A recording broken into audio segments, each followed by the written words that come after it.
Hello, everyone, and welcome to another horrific review.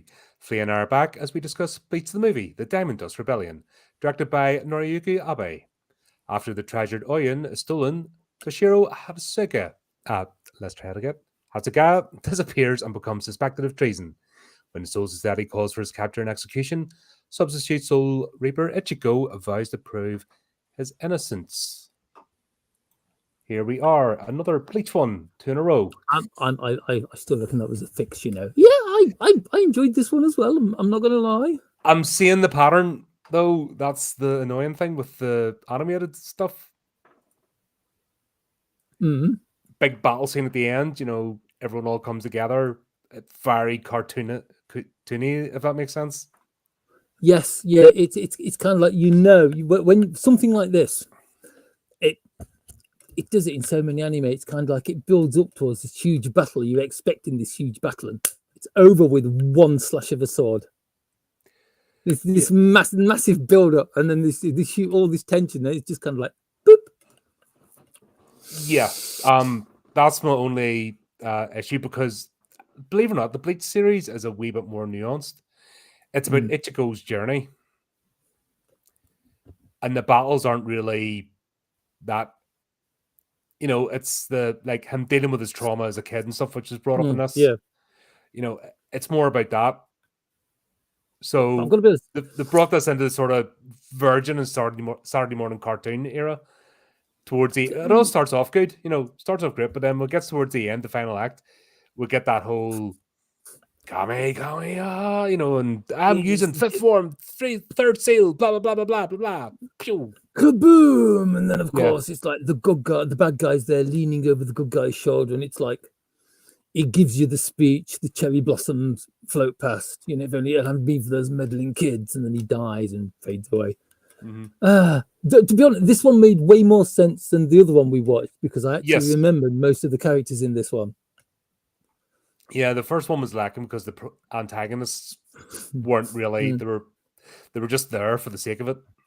Yeah, this will have an actual backstory, and I enjoyed the like the more in-depth look back into like the Soul Sanctum.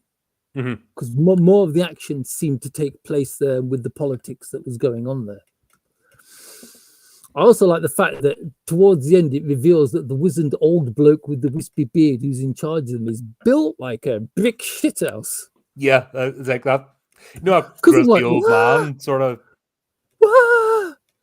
Pai Mei type character. It's like Jesus. His arm muscles are bigger than my chest. It's like damn. That explains why he's got so many female fans. But there you go. It makes sense as well because it's soul energy. You know, I mean, that's the whole point. They're not necessarily physical manifestations or soul, and it's how powerful the soul is. Sort of comes out in their physique and weaponry. It's not actually about their physical form. In the real world or the living world, they're probably a wee kid. You wouldn't know. Can't wait till I join the Soul Sanctum then. I don't know. And once again, this is the whole discussion of it because the Soul Society are dicks. They're the old guard stuck in their way. No flexibility whatsoever. Soul Society, not Sanctum. Damn it! I nearly got it right. I'm going to say the whole Soul Society, the way it seems to be run, is kind of like Japan 400-500 years ago. It's like right. Everything is tradition. This is done that way, and there's no other way to do it because this is what tradition and the rules say. It's like you can't.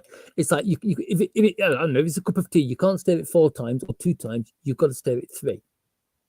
Because any more is against everything we've ever been taught to believe in. Which is like fine. You need that basis, but when it shows every time a crisis comes, they're shown lacking. And I say there's got to be enough room to wiggle. There's got to be enough wiggle room that you can like find your way past catastrophes and things like that. Yeah, but at the same time as well, because we'll see when it goes the other way. This is all back to yin and yang, isn't it? Balance. Yeah. Once it goes out of balance the other way, everything's chaos. Nothing works. Also, that analogy really works well into the plot of this as well. Because it's like it's like yin and yang. You can only have one or the other. And what happens if more than one or the other appears? Everything just gets thrown out of whack. But because the Soul Society, they can't communicate or they can't solve problems. When something comes that's outside of the realm of this is what the way things are done, they of course go to the extreme measure, which leads this whole thing. It's this one definitely got more of the nuance in the backstory and the philosophical conflict that's going on, which represents sort of basically Japan at the turn of the 20th century. Let's see, the first one was more of like a personal tale, in which Ichigo was like center and forward as one of the main figures. It's almost kind of like he takes a back seat in this. Yeah, this is more Toshiro's story. Yeah, it's like it's Toshiro's story, but even Toshiro's story doesn't feel quite as important as the things that are happening in the background, as like the things that the Soul Society is getting up to and the decisions that are being made there. Yeah, but then that's the human, you know what I mean? That's the part of the rigidity, inflexibility, is that then the consequences are the human consequence at the very end, that you end up breeding bitterness and resentment. And we'll see it today, actually. We'll see this absolute hatred from young people towards the older generation. Yeah. A lot of it's designed, just to wind things up, and it starts off as memes and all and stuff, but it's actually, there's a genuine disdain towards anybody, I don't know, over 30 or something. I mean, it just gets, the more it compounds, the more ridiculous it gets. You're 5 years older than me, you're irrelevant, and then it happens in reverse. Well, you're a dipshit kid, don't care. And there's no moving forward in society because everything becomes fractured. Yeah. And that's it. Everything's out of balance. But also, the Soul Society are showing how that comes to be. When you're so rigid and you're uninspiring, you're not inspiring the next generation. You're leaving no wiggle room or no room for innovation for the. Are you familiar with Raymond D. Feist? I've probably mentioned him a lot in this show. I am familiar. So, do you know when he talks about the Serrani? Yeah. Pug, and he mentions that yes, you sing all the old songs, but no new songs are being written. That's how a society dies. Yeah. So, what was that? Very true. It wasn't the Darkness of Seth. No, it was like 4 or 5 books in. It's this is a 23 book series, by the way. I was say it's a long time since I've read any Raymond D. Feist. That's which book things are from. Yeah, but two things, like that statement Pug makes of, you sing all the old songs, but no new songs are being written. That's how a society dies. And the other one is, was it one, not Prince Luther, the original Luther, but his grandson, or was it Luther's son? The one that had the deformed foot. Yes. And basically, talks about fear. Fear is not always a frightening thing. It could be a comfortable blanket. When he basically, nobody could fix his deformity. And it turns out that, Narako, wasn't it? Was a spell, but it's actually, he's resisting the spells because it's comfortable having his fear and his hold-ups. It's actually him holding himself back. It was one of them good scenes. Yeah. In the book, it's basically that it was fear came like almost embracing. It was his mother's love. It was if he didn't have the special thing about him anymore, he didn't think he'd be loved. And that fear was actually, comfortable. And those are two from that series. There's other bits as well, about, evil actually being madness, just the destroying for the sake of destroying and stuff, the mad god that the whole series is based against. It brings some good themes into play. But I can see it here, when you're so rigid and there's no room for anything new or moving forward, then that's where you breed the resentment. Yeah. But I actually wonder, is there satire in this? because a lot of people have complained that like the Japanese Parliament are far too rigid for their own good, and they don't alter things and change things quickly enough to benefit the population. Yeah, and that's politicians everywhere. They're all the same. They're the things that they think are important are nothing to do with the actual reality of the world. No, true. And the time they'll waste on, like, especially some dipshit media will make a statement. You think apples are pears? Oh no, I won't. We'll debate this in Parliament, and then it takes like years of reports and stuff being done to go. Look, but do you think apples are apples and pears are pears? Like, hold on, the freaking pot. I mean, It's like house prices haven't gone down. There's still potholes now. Phil. What the fuck? You know, when that's the world over. Unemployment's still there. The world's still full of idiots. Yeah, that's unfortunately. I hate politics. I do. But the people that it attracts are the worst people. Yeah. And a lot of it is about the status and position and power of being something, but not actually putting the work in, just being there because you think you deserve to be. So I can see that, it's tolerated when the world, everything's going right. Do you know what I mean? When you're living a life and you feel fulfilled, you can tolerate that. But when things are going wrong, yeah, when things are going wrong, sure, Tokyo, for example, you take out a mortgage now that your grandchildren pay off. Things in Japan, it's ridiculous. You can go into you can if you go into like the unpopular areas of Japan, you can buy a house for nothing, literally nothing. But you're in the unpopulated area, you can't work. Yeah, if you want to be like if you want to be within like less than 2 hours commute from your place of work, or you want to get your kids into a good school, the price have just gone through the roof. Yeah, that's the same all over, But nobody's fixing it. Nobody's bringing balance. It's too much out of balance. Yeah. Back to the yin and yang, And I think we talked about this before. Anime is, from what I've seen as an outsider looking in, the Japanese way of criticizing their own culture in a safe manner. It's like any good media should be. It's like it's a window on society. And being allowed to do that, you get rid of some of the frustration out of your system because you at least get the vent. Yeah. Was it like we were just spending 20 minutes shooting the shit before? That's why we're late, folks, because we just started off on a tangent there. And it's like we were de-stressing. It was, but it felt good, good.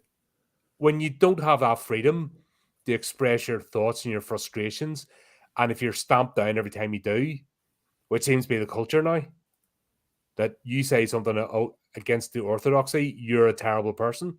Yeah, that only breeds resentment and hatred, and this story just exemplifies that. Yeah, it's like it's just the fact that it would be great if there was some form of media that, even if it was just like an offhand, sly, underhand kind of like nudge and a wink kind of way, you could kind of like say what you thought about things like the government, youth culture, music, that kind of thing. But we're not allowed. No, but then that's only going to, it's a pressure cooker, isn't it? You just put a big lid on it. Yeah, yeah. I mean, look at what's happening. No. Bad flag, no politics. Oh, hey, Alpha's book. No, we're not. This isn't a paranormal channel.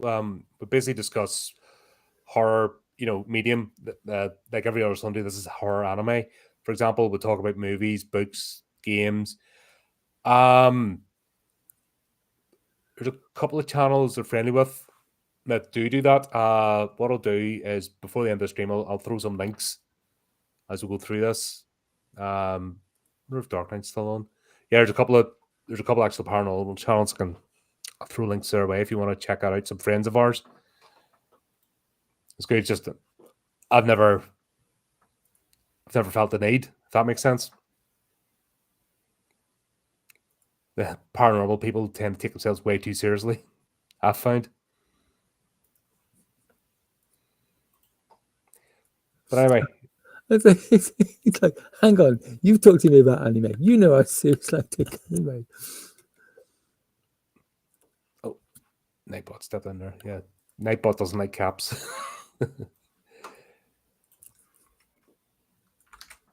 No, yeah. So this is showing that the whole story is, um, yeah, we've got this thing. The king's seal is getting transported. Not gonna lie, I really liked that scene. I enjoyed the color. I enjoyed the pomp of it. Yeah, It and because it was one of those kinds of things where you're watching and it's like, okay, when are the explosions going to start? oh, we're just waiting for it. But I love the way 10th squad, the 10th squad was assigned Yeah, to 10th Shiro's squad. unit. Yeah, and yeah, they're still standing around gassing, just talking, and it's in a huddle. Yeah, we're in really important guard duty. When it's like, is it? Do you think? Looks up. Do you think it's all right to like transport it this way? They're really sticking out. But And that's the way then, they've always done it.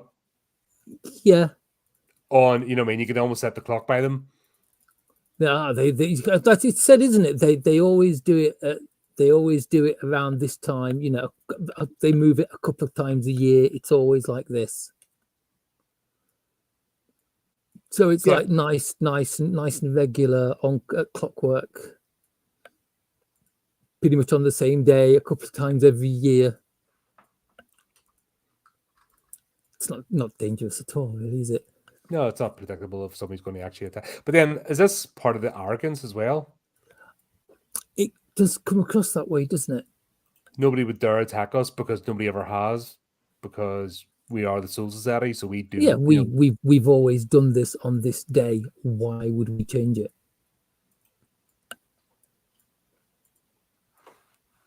Yeah, and that's what I mean. You just end up going, yeah, we're just waiting for it. You know, that's a wee bit predictable, but suppose that's not what the plot's about here. That's the thing. It's the event has to happen. That's storytelling, but the important thing is the character development in this. But yeah, the thing actually does, of course, predictably get attacked, which we're waiting for, and it plays out the way, you know, everyone does their bit, but it's when Toshiro encounters the leader Yes. is where everything changes and he just goes completely off character. I still don't know the characters well because I've only watched like the first movie and this one. I still don't know the characters well enough to say that, to be like, oh my god, that's so out of character for him. Toshiro is a firms man. He is 100%, you know, and he was one of the major what's the word? He basically was completely against Ichigo. He wanted Ichigo killed because he's an anomaly and not accepted as a Soul Society. Wow. Okay. I mean, he's one of the main ones.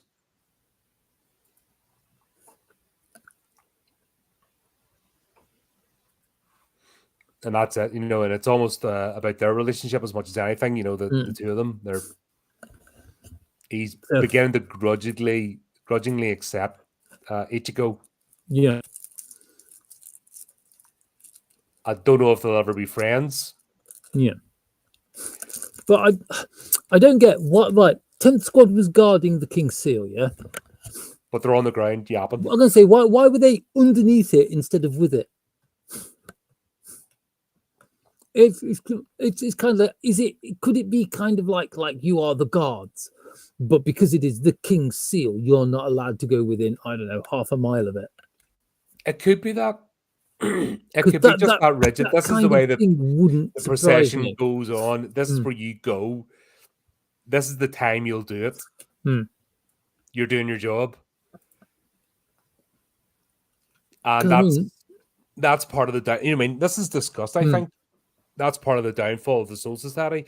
And this is twice now the Soul Society just pulled themselves back from the brink. And at some point, they have to learn a lesson or they're going to be finished.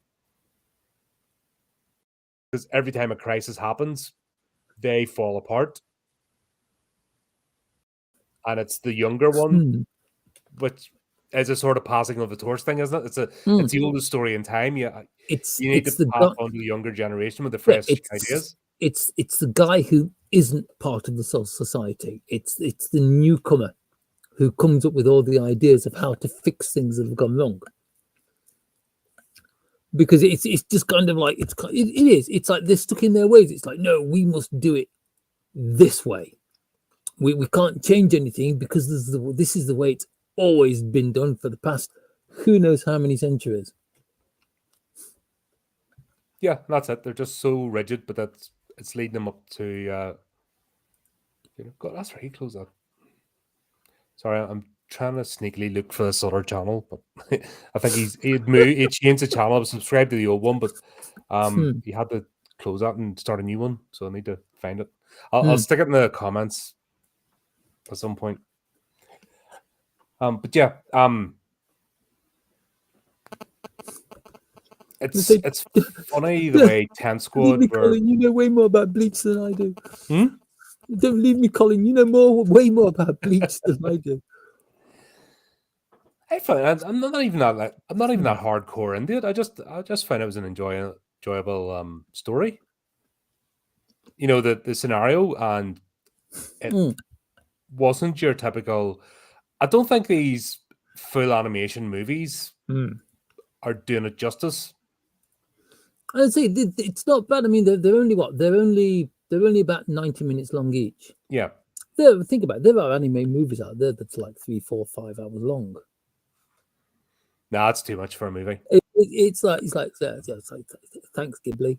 Yeah, but it's like this is just kind of like it's almost like they've taken like half a season, and they've taken like the intro music, the outro music, the commercial breaks, and they've just squeezed it down into one manageable episode. Because it's like if this film was split up into like episodes, it's probably like 6, 7, maybe 8 episodes. Yeah, I could say that. But then again, that's the whole point of that's the difference between a series and a movie, for example. It's a snapshot in the universe. And to me, a movie is telling a specific incident that happens in that universe and the rise and fall of a character. And that's why usually movies are trilogies, etc. You know, because they need to tell a bigger story. Yeah. But a series is meant to be, it's a series of events. It's almost like a campaign. So a movie will be a battle, but the series will be the war.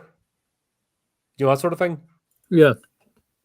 And it's like, don't get me wrong, it does a decent enough job of this. In the movies, when they produce a movie, I think it allows them to take more time on like a specific episode than it would if they actually. So I can think that I watched.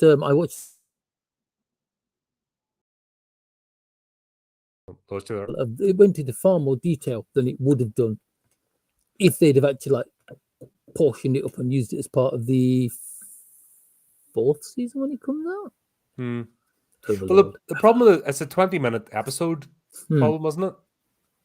There's only so much you can fit into 20 minutes. Because it's like every single episode, including like intros, outros, everything else, has to be like 23 minutes, 40 seconds long, or something like that. So that you've got time at the end. You've got time at the end of it, in the middle of it for like adverts, and so the guy can say, "I'm coming up next on whatever channel." Yeah, and that's you can only tell so much story then. Yeah. But at least if you've got a movie. Yeah. But then that's a good franchise will have mixed medium. I've noticed that. Yeah, yeah. I mean, it's like Bleach. Looking into it, Bleach has got the television series. It's got the movies. There's the manga. There are books. There are audio dramas. Yep. So you've got different different ways of telling the story. How far you want to go into the universe is up to you. So you can look at these movies. They're individual stories. You don't have to watch one before you watch 2. you quickly get a sense of who Ichigo is, who Toshiro is, who the Soul Society are. And that's fine, and then it's up to yourself. If you want to dive deeper, go ahead. If you don't, this is enjoyable in itself,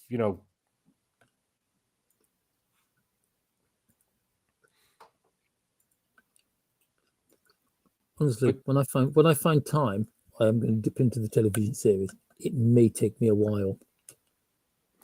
Yeah, there's quite a few episodes there. They've just announced that at the moment it's like Bleach the Blood War or something like that. Mm-hmm. The other day they announced Core 4 of the current series. Yeah, it's been around for ages. It's one of them long standing ones. Which means we're up to like 50. What we're going to be up to 56 episodes of this one by the time that finishes. Yeah, that's a big one. That's why it's cool having the movies though, because we can dip in and out, and there's no requirement. You can have a basic understanding of the world, but I think, and you can tell me as a newcomer, you can get a sense of what the story is anyway. Yeah, it's like I was like I say the first movie. I was kind of like I enjoyed it, but I was kind of like who's this? What's this? Why is this done like this? This one, DiamondDust Rebellion, seems to go. It kind of like there's the main actors in it, but I've said this before. I like the way it seems like it shifts the focus from like the main characters more into kind of like the politics that are happening in the background and why this has happened and how they can't do anything about it and how they have to go over how they have to like instead of focusing on going after the bad guy, they've got to focus on going after Toshiro because Toshiro is a traitor. And honor demands it. Yeah, honor demands it. The laws demand it, and the laws are immutable. They're carved in stone. James Clavell does it quite well when he the actual book Shogun. How honor could be a double-edged sword and used against you as for you. Because if you're that rigid, traps can be set. We saw that with Toranaga, for example. He was trapped by his own honor. Yeah. And it was him trying to figure his way out of the trap. There's it's an interesting like I said, I like these stories because it's a different culture. Yes. And I like getting a window into the culture. And I like the fact that these shows, particularly anime, isn't afraid to say, well, here's the feelings of this culture, here's how the culture can go wrong. But they're not bashing themselves, they're not beating themselves with reeds or wearing sackcloth and ashes, saying they're terrible people. They're saying, this is how we can be manipulated, this is how our honor system can go wrong. Yeah. And we need to always have checks and balances, back to yin and yang, which is a core tenet of it's Bushido, isn't it? It's Bushido, yes. Yeah, because it's not strictly Buddhism. Buddhism, I don't think, has yin and yang. Oh wait, yin and yang is Buddhism. It is, but is it? It is Buddhism, yeah. I know that because it's like equal, like yin and yang, good and evil, equal measures, nirvana and all that balance. But it's once again, it's coming right down to the core values. This is why this exists, because here's what happens when it goes wrong, which is what horror does. That's what the horror genre does. What a lot of people don't understand is it explores things when it goes wrong, and yet people don't understand. It's like, he's reveling this. It's like, the thing about the horror genre is it's like we call it the horror genre, but horror is like a multitude of genres. They're all kind of like it's like they feel horror. I actually think that the term horror is more of an umbrella than a genre because it covers so much. Yeah. Because there's so many different types. I mean, this is horror because it deals with the unknown. It deals with the fear of the unknown. It deals with the fear of change. All of which are aspects of horror. Oh, the unexpected. Yeah. When something you're so rigid that any sort of deviation from it is met with skepticism and fear, and must be hammered, and then what are the consequences when you do that? Yeah, it's like we cannot change the way that we do this, but why can't you change the way we do this? Don't ask questions like that. Crosses himself. Yeah, it's yeah. Yeah, and then of course this we get Ichigo just stumbles into everything. He finds a portal in the real world, just brings him into the middle of it. Oh God. Yeah, it's like something's wrong here. Cuts it open with his sword, walks through the gap. You do not belong. Who are you? Damn, how does he describe himself? Substitute Shinigami. Yep. This is no place for a substitute Shinigami. Forget what you have seen here and go back. Leans past him, looks at the hole he's cut in the barrier. It's kind of like this. This is nothing to do with you. You're not authorized to see what you are seeing. Turn around. You can't look. The rules say you cannot look. There is no deviation in the rules. There will never be any deviation in the rules. Please be gone. Chop chop. Yeah, I love the bit where he just shatters the the portal, so to speak. That is such a good scene. It's like crash. And he's there back where he started. Just going, that was strange. See, it's the right. Okay, yes, anime is cartoon. It looks cartoonish, but you couldn't do that. It's the effect. The effect suits the style. It fits in. It's part of what's happening. If you did something like that in real life, it'd involve computer graphics and there'd be some glitch and it'd stick out somewhere. It would look fake. I mean, yes, it's anime, it's fake, but it belongs in situ. It goes with the rest of it. But that's the point of animation, is you can tell stories that you can't. And that's I laugh at these live action remakes they're doing of animated stories. Got to be honest, I haven't watched the Bleach one yet. I'm a bit scared. That one's it's not bad, honestly. For what it is, it's actually quite enjoyable, and it's like I said, it squeezes about 9 books into a movie. But hey ho, if it had just stayed with the Kingfisher, like I said, if it had just stayed there, I didn't jump. Yeah, it'd be a tighter story. I need to watch it again. Actually, I think I need to stick that on just to catch myself up. It's been a while. I can imagine it'd be a great like jumping off point for someone who wants to see if they're interested in the series or not. Well, it gives you all the groundwork. Yeah, because if you watch the film and it's kind of like, yeah, you know what, I really enjoyed that. It's worth jumping into the however many 100 episodes there are at this moment. But these movies are good as well. 12 to the count. Yeah, but these movies are good because you can jump into the movies. Yeah, I am interested because I haven't checked. I am interested if the movies do actually take up like a position, because it's based on the manga, which is still going. No, it isn't. The manga's finished. But are the stories from the films included in the manga? Because it's like the first film. The first film was set between episode 117 and 118. So it's like 117 movie, 118 onwards to whenever this one is set. I am not sure, but I wouldn't mind if it wasn't. If these are just separate adventures. Yeah. Because, like I say, sometimes they do. Sometimes they'll make a movie. There'll be a series. There'll be a television series. They will make a movie to examine the story that is in the movie in greater detail, which I kind of like. I do kind of like that. But they've done this, unlike Western media today. They actually do a good job that this is enjoyable on its own. You don't feel the need to have watched 10 prior movies and 3 TV shows and read 20 books, so you can understand the movie. You know, that's... I don't say I came into this, like I say, I've only watched the first movie. The only difference between watching this and the first movie is when people came into shot on the screen, it was like, I know that person, or it's like, oh, I know that person. I don't remember their name, but I recognize them from the first film. Mm-hmm. That's cool. You know what I mean?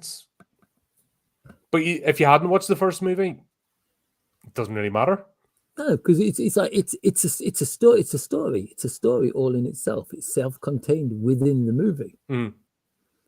It's like any good kind of like it's like any good movie. Everything you need to enjoy it is right there within the 90-minute runtime. Plus points for that because it's actually unlike a lot of films, live action or animated live action or not, it actually has like a definitive start and a definitive finish. Mm-hmm. It's like it's not one of these films that kind of like leaves you wondering where everything's come from in the beginning or where everything's going at the end of it.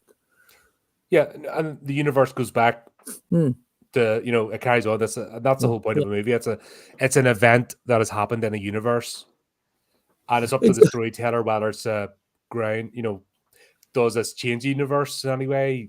Yeah, you know, fundamentally, or is it like another day at the office? These are things that the Soul Society exists for. They deal with us on a regular basis. I do like. It did make me chuckle a bit. It's like the film is finished. Everything is sorted. All the good guys are happy. Soul Society just carries on completely unchanged. It just kind of like slowly settles itself back onto the rails it sat on for like the past God knows how many millennia, and just trundles off along them. That's what I said by the last act is frustrating because it's very similar to the first act, and I'm like, oh, is this going to be a repetitive thing where it should be like a pebble dropped in the, you know, that's how change should be anyway. Any sort of change should be gradual. It should be considered, not just steaming ahead. You know, nobody's saying, oh, tip the apple cart over and, you know, forget the fact that we use an apple cart. You know, that's not the point. Maybe it is okay to, like, you know, ask questions and not just follow the rules rigidly as if they're like, you know, carved into our souls. Maybe when somebody says, you know what, I'm innocent, we should maybe, like, you know, check to see they are instead of just like condemning them and calling them a traitor. Nah, why change for change's sake? I mean, come on, it's safer to stay. It's safer to stay as it was. Yeah, no, but I can't wait to see what happens in the next one. I really can't. Yeah, yeah, that's the thing. There should be some. How did the rules come into being? And where's the, you know, obviously they came from nothing. The rules came into being for a reason. Where's the continued conversation? Where's the reflection? But then again, is this part of the bigger story or is it just we can't, you know, it's a separate movie. We can't change anything fundamentally because it'll mess up the manga. Yeah, we don't know. That one's because it's like if the manga is finished, they're probably going to like stick to it quite religiously because there's always a massive uproar when they change things. Look what they're doing with the Alien universe.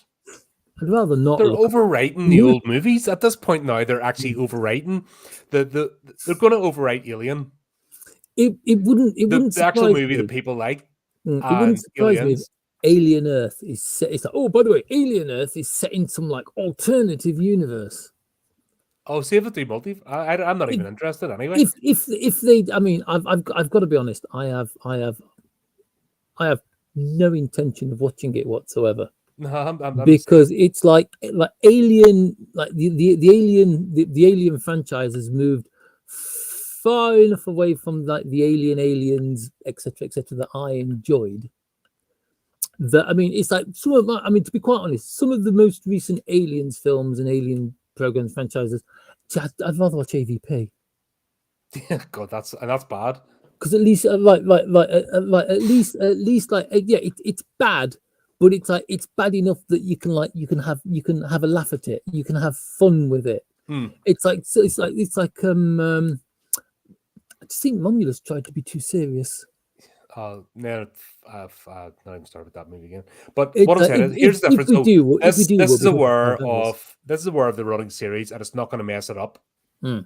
So it's not going to put a movie that's going to overwrite parts or make people go, "Oh, hold on, why is that character still here if they were killed in the movie?"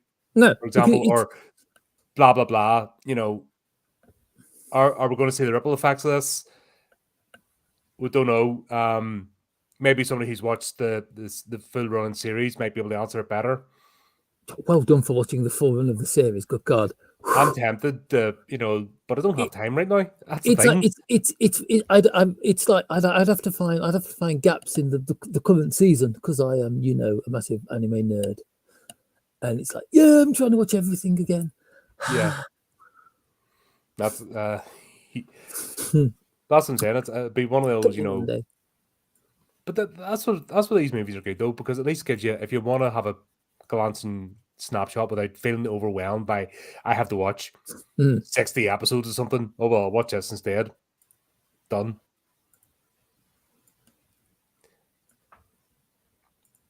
But yeah, we had this scene as well. Obviously, they're coming after Toshiro,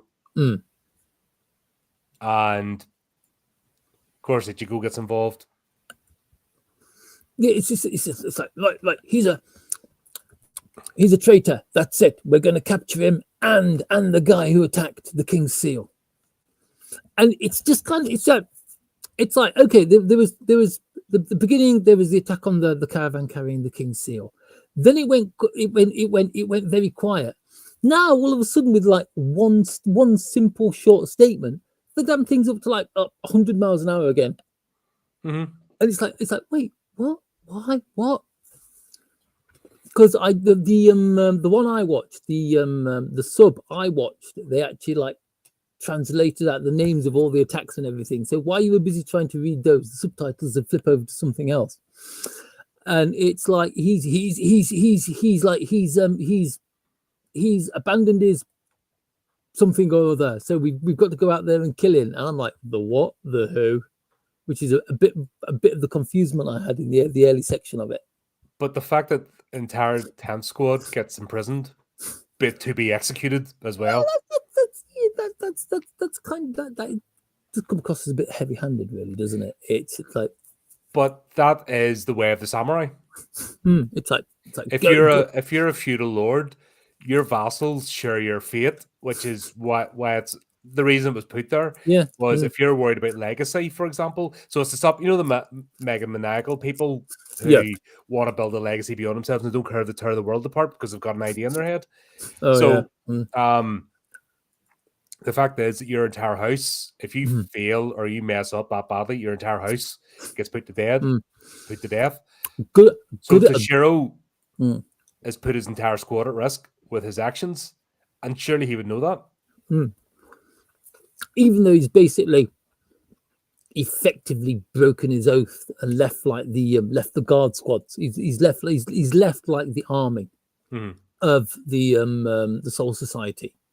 But even though he has like abandoned them and gone off on his own, and made it quite aware that he's not coming back, they're still under suspicion. Hand over your sword, hand over your swords, hand over your weapons. Go into that temple and don't move. Blimey. Yeah, but that would actually happen.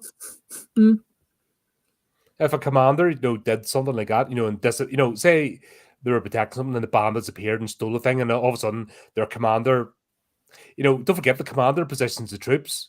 Yeah. He positioned the 10th squad. So did he leave a gap? That, I'm not saying that's what happened. I'm saying that's their thinking. Yes, he did. But whether it was deliberate or not, or whether he was just following orders, take your scummy common troops and keep them out of the sight of the caravan. They don't want to see you. Yeah. But when it went wrong, when he carried out his actions, like, oh, was he part of the raid? Was this an inside job? Got to be quite honest. How many times do you see that in real life where somebody who's guarding something is told to do something, and when it all goes wrong, they get the blame for it? Yeah, well, that's see today, like people transporting money. I know it's not as big as it used to be, but I've worked in finance. You used to go and do the bank run, and they gave you a brown leather briefcase and an attack alarm. And I remember this thing. I am basically carrying a huge banner saying "rob me." So I used to ditch I didn't take the briefcase. I took my backpack and stuck the money in the backpack because it was less conspicuous. Yeah. Because what the hell does an attack alarm do? It's just going to draw attention to you, really, isn't it? But there's almost like they're setting you up for failure. And then if something did happen, do you know what I mean? You're the one who's going to have to answer all the questions. So there was me not following the rules, for example, because I'm like, I'm not carrying that thing through a city centre to the bank with a few, always took two of us, but sometimes it didn't. Yeah. Sometimes there weren't two people there. So I'm like, I'm busy advertising that I'm doing this. No. Backpack on the shoulder, that was it. I was inconspicuous, that was almost as much as having extra security, if that makes sense. Yeah. You're sitting by quietly and not making it obvious what you're doing. You always say the easiest way to hide something is to hide it in plain sight. Here we see the example of where it's not a good idea.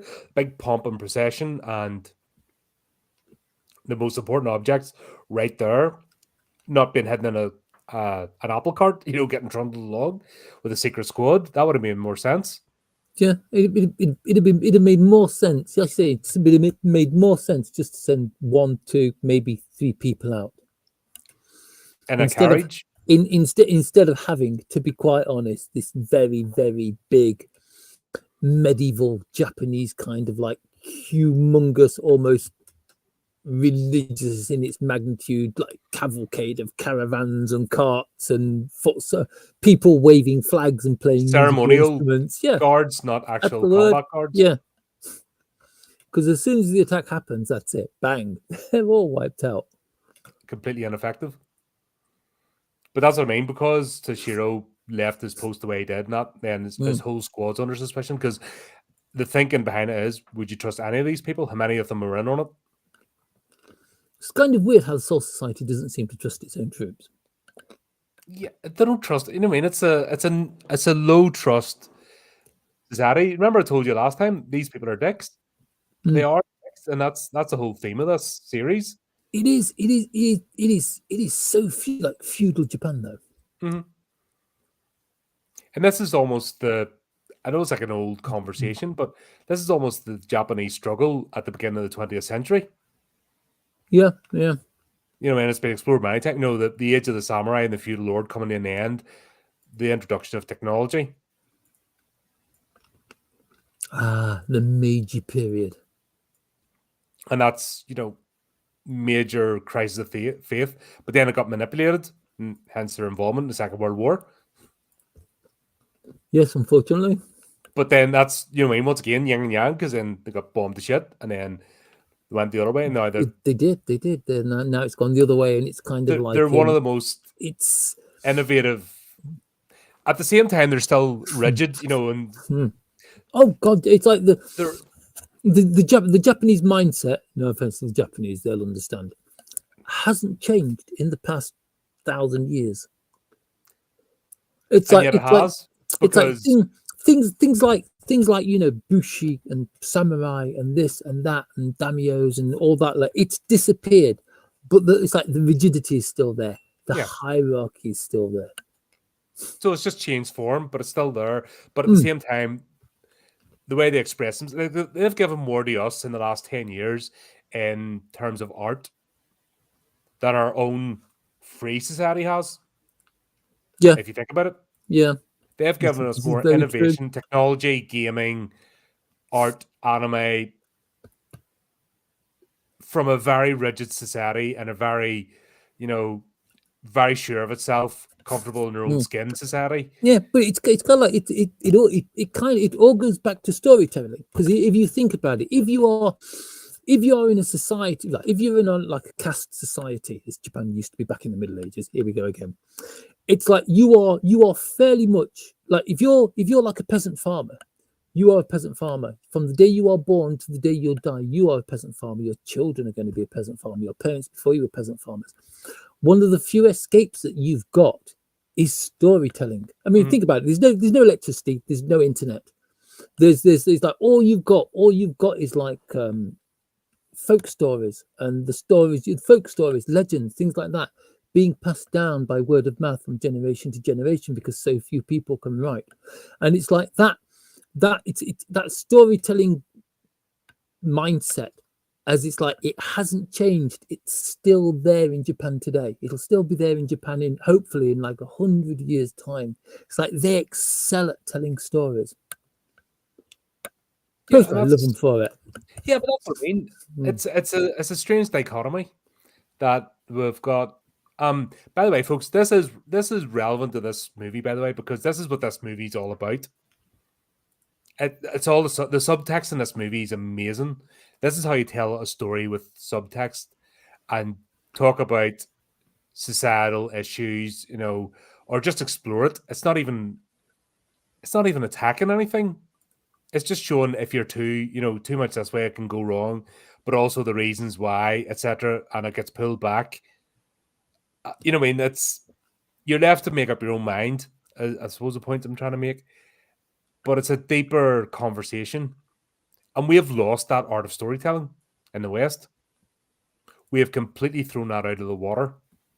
Everyone's a preacher now. No one's a storyteller, and it's really frustrating.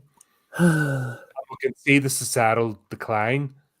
We can watch our own society fall into bits purely through losing the art of storytelling. I can't emphasize how important it is to have an imagination. And when you lose that imagination and you wait for someone else to tell you how to think or how to enjoy yourself or how to create, we're lost. I'm one of the old guys. I'm trying to. Yeah, I'm trying to if people. That's my personal opinion. Yeah, if you lose storytelling, in a way, you lose satire. Yeah, you lose that ability to explore, examine, without. I know, because not everything at the moment. Everyone thinks everything's absolute statements. Everyone goes now absolute statements, and everything must be followed by an action to change. There's no discussing an idea, and everything has to be a rival. It's this side or that side. There's no, not even there's no like banter down the pub anymore, if that makes sense. No. You come up with a ridiculous idea in your head after a couple of pints going, oh, but what about if this? And nobody's trying to change the world, but everyone comes away feeling better and your brain gets exercised and you get the formulated thoughts. It's like if you go to my local pub, it's like you can walk into the bar. Apart from maybe some music on in the background, the bar is absolutely silent because it's just full of people looking at their mobile phones, just doom scrolling their way through the evening. What is the point? Well, you may as well just stay at home. Where's the banter gone? Where's like the time like this with just like people talking to each other gone? Why are words on a screen more important than, I don't know, stories and jokes? And this is the thing I've been talking about. Hopefully subtly through the channel, using these movies as a vehicle to explore. Where it comes up is you need that spark of imagination. Now it needs to be tempered. You just can't have a crazy idea and just roll with it because you don't know the consequences. That's why you need the yin and yang. You need this rigid structure, but you need that freedom so that the thing can move forward. Because it's a moments of crisis. Every structure gets tested.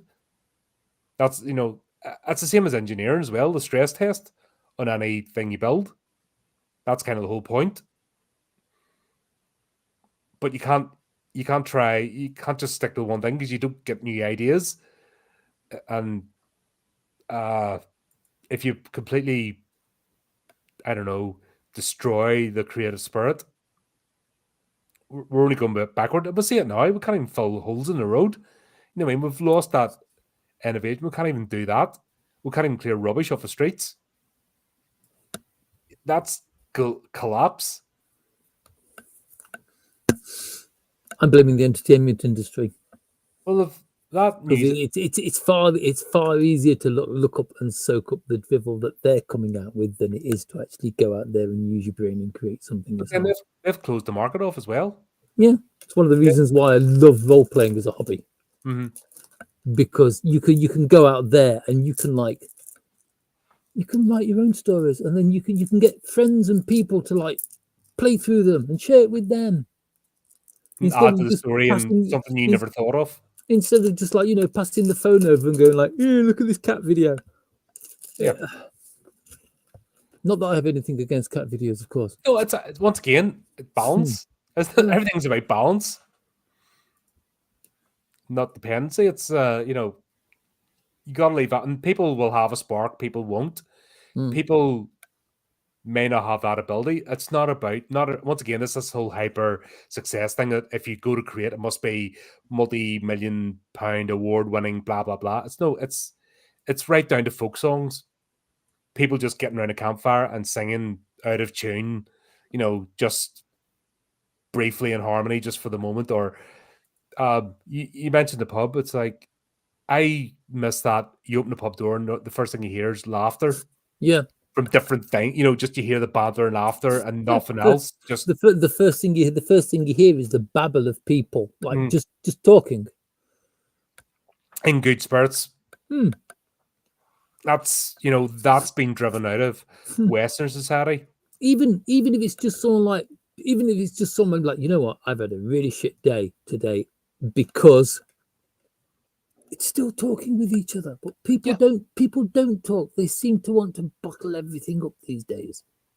Because you get shouted down. If you try to vent your frustrations, nobody's interested, because if you're not part of the orthodoxy of whatever that orthodoxy might be at the time, and this is once again the Soul Society here in this, Toshiro knows he can't talk or he can't explain what's going on. He has to take extreme measures to go and find, as we find out, is Kusaka is the person who stole the king's seal. But he can't go to the Soul Society and go, here's who I believe it is. Here's what I think's happened. Because he'd just be shouted down immediately. So he knows he can't do it. And he's dealing with his own guilt as to what happened. And this is where the whole story starts. This is the interesting part of the story, with this whole thing unfolding. It took far too long to start explaining that. I have got to be honest. Yeah, because it did it very well. But I think the first part of this, they're bringing us along with the confusion of what the hell's happening here. We're almost, as a viewer, sharing the confusion of the souls. We're getting it from the Soul Society's perspective for the first act and into the second act, if that makes sense. And they're completely bamboozled as what the hell just happened here. This has never happened before. Toshiro's one of our most celebrated captains. What the hell, Why is he betrayed? It's the fact. It's instant. Like, that's it. He's betrayed us. And Flea is sitting there thinking, like, there's got to be more to it than just that. But we're given in the first act the perspective of the Soul Society. And this is what we must do then, because these are the rules. And we're sort of sitting there going, what the hell? And then Ichigo's the vehicle. This is where I think this is the best use of a main character. He's almost the Anjin-san of Shogun, where he's not the hero, he's the storyteller, he's the eyes into this world. He's not He's not going to solve anything or take anything over. He's still a trainee at this point after all this time. It's going to be centuries as a trainee. Just because he's the main character doesn't mean he has to be the center of attention. Yeah. He's kind of like he is. He's like you say, he is the window. He is the viewer's link to what is happening within the story. Because it's like when he is on the screen, you take his perspective. Yeah. And that's what I like about this. And they did it the first one as well. You get the perspective from the different, the Soul Society perspective, what's going on, and their rigidity and confusion, but also their fallback, that they always have a plan. So there's a legitimacy to what they do as well, because there's always a plan in the doctrine, and every scenario has been thought of. I mean, like the first one was fire a big bloody cannon, but if in doubt, blow it up. Yep. This is do what to do. Okay, all 10 squad now are going to share his fate, but we're not going to carry out the sentence immediately. We need to Shiro back. He must understand that this is what he's doing, so he better have a good bloody explanation. where even if his life is forfeit, he better give a good explanation if he cares about his squad, and if he's any sort of good leader. To be revered as a captain, you have to care about your squad. If that's the point of leadership, it's duty of care. Everyone thinks that being in charge is all about being the boss, but it's not. It's actually a balls ache being in charge of people, because you have to. You don't think about yourself. You're always thinking about your subordinates. Being in charge of someone is being responsible for someone. So Toshiro known this is what's going to happen. But then Ichigo's coming in this completely. He never even encountered this before. He doesn't even know what the King's Seal is. He's like, the what? The shiny box? What? And that's like us. Okay, we don't know what the King's Seal is. So that's it. It's probably, even if you follow the series, it's probably the first time it's ever been mentioned. Yeah, and there's probably, and that's the whole point of the window. Like, there's loads of these things going on all the time, and we just don't know about it. Very Men in Black. That's what I liked about Men in Black, the series. The first 3 movies, anyway, is a very this stuff's going on all the time, but the whole point is people can. It happens. It's commonplace, but it happens kind of like behind the curtains. Yep.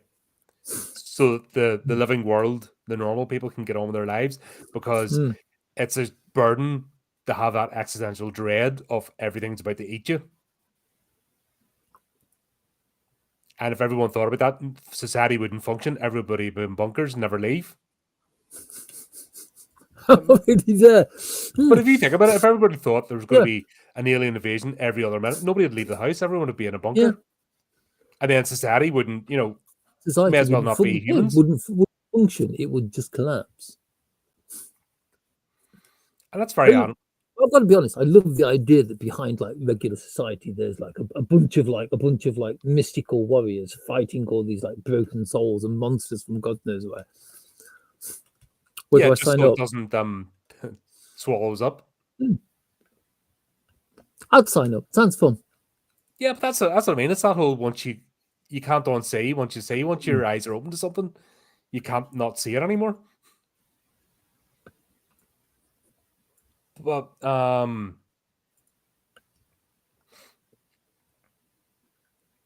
it's funny that Ichigo takes Toshiro to his house, and Toshiro just does not fit in the real world. Yeah, in the living world, he's just like, what is this?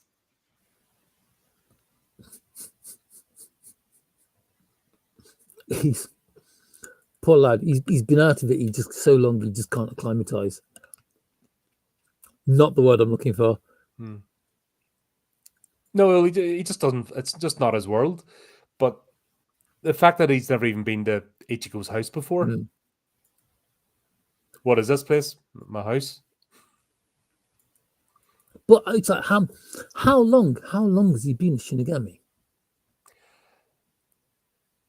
I think this has been about 10 years or something, because he was only a teenager. No, not Ichigo. Toshiro? Yeah, Toshiro. Possibly centuries.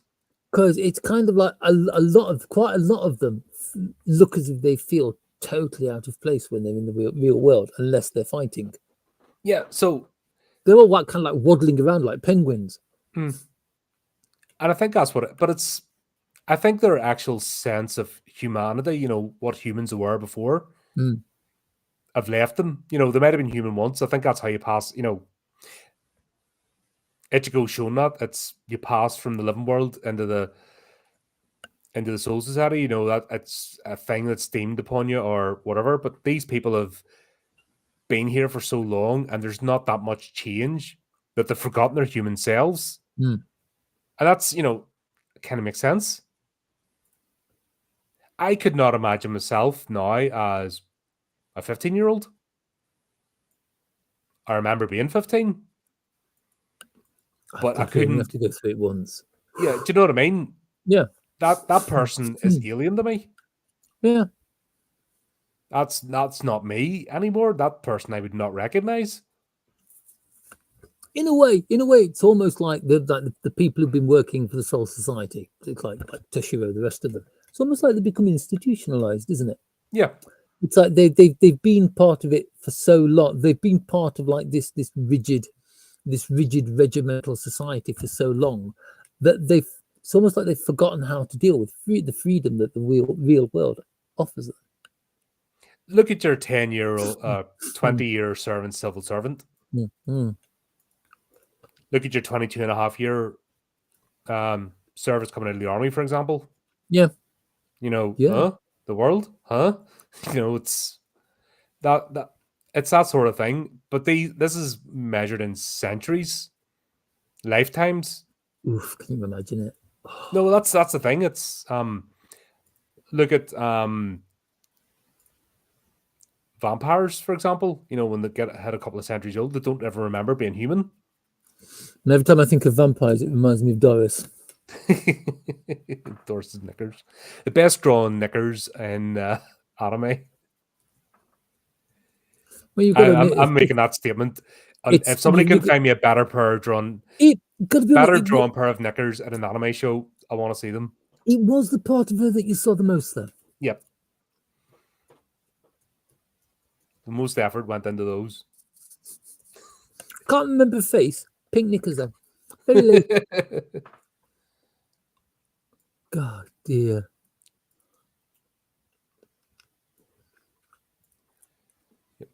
But we start getting the backstory then as well. This is where the whole thing comes out. Yeah, this is where the films. This is where the film started making more sense, and I caught up with it. When you start to learn the backstory, and I like the way that it kind of like it doesn't give you the backstory. It doesn't give you the backstory as a massive like exposition. This is what's happening and this is why. It just kind of like drips it to you in dribs and drabs in almost like a seemingly random order. Mm-hmm. Yeah, because they're memories, they're flashbacks. Mm. And also, is Toshiro the type that's going to just unburden? Like, he has resentment towards Ichigo, and there's this idea of, like begrudgingly, he's in debt to him because he helped him. And he has a plan. He couldn't because he basically finished. He wasn't going to carry out his plan. And Ichigo helped him, by saving his life. And he can't deal with that because he can't deal with Ichigo existing in the first place. And they're just, you see that. But also, Toshiro isn't the type of person that opens up and tells you his life story. He is a captain. He is a person of honor. He is in charge. He must always be in control and stoic and all the stuff that comes with it. There's a phrase called the loneliness of command. Yeah. I don't know if you've heard that. I have indeed. It's basically that personified in Toshiro. He is that, the loneliness of command. His position, he fully accepts. So you're not going to get his whole backstory in the first fight. Oh, this is what happened, blah, blah, blah. It's not a cartoon. This is we're sort of taking on this journey where we feel the confusion. We're all like, what the hell's going on here? This isn't right. This doesn't make sense. Right, this is what's going on. And I appreciated it. Like, I thought that was really good storytelling. Storytelling is one thing that anime and manga do so incredibly well. Mm-hmm. Especially when they don't. Well, they don't, because it's like they don't really mess around with the story that often. So it's great. The fact it's almost like the rigidity we've been talking about keeps the story whole and exactly where it should be. Look at what they're doing in the Western world with every franchise that has, they're removing the rigidity of this is the universe, these are the rules. No, this navigates a bit, let's change this change that. No, it's on most of the franchises that were part of, Western culture and part of our storytelling system are gone now because they've been overwritten. Aliens is a perfect example. They're literally overwrite the first two movies, the two best movies, the thing that built the franchise. They're now got that point that they're going over the top of it. Why?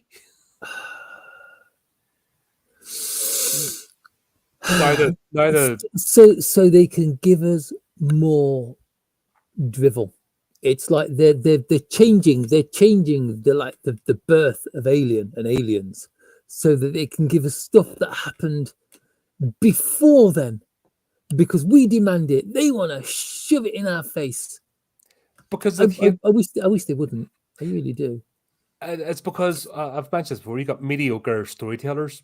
Hmm. You've got nepotism that's put people in place that don't belong in the storytelling world, and they every time they fail, they keep getting the examples of, well, we enjoyed this, I'll just go back and watch that.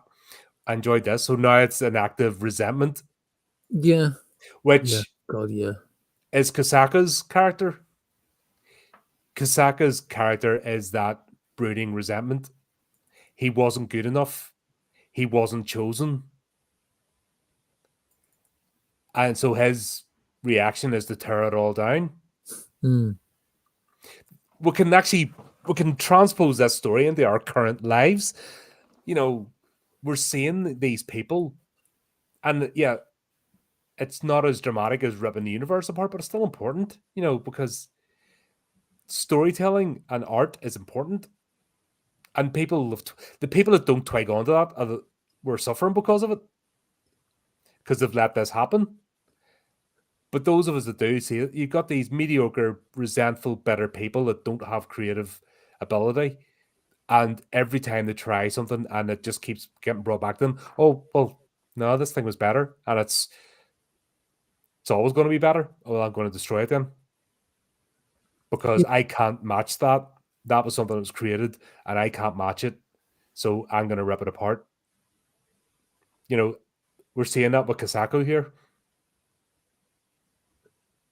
Yeah, he wants to bring it all crashing down, because basically he wants to bring it all crashing down because it didn't go his way. Yeah. And he wasn't good enough. Hmm. Even because we see they were basically in the same class, the same, training together. Toshiro always had that edge on him. He's close, but he's never quite there. Hmm. It does come across like it does come across that there is a lot of ego coming into play on Kusaka's point, because from the way he talks, he obviously doesn't think he's kind of like inferior to Toshiro. No, once again, it's back that you see it today, that he believes he deserves, just for being there, he deserves it. He doesn't have to earn it. And yeah, he's entitled to this. So people with that sense of entitlement are nothing but a destructive force. God, when was this movie made? Because it's so close to you could draw the parallels to what's happening today with entertainment, with egos and little talent.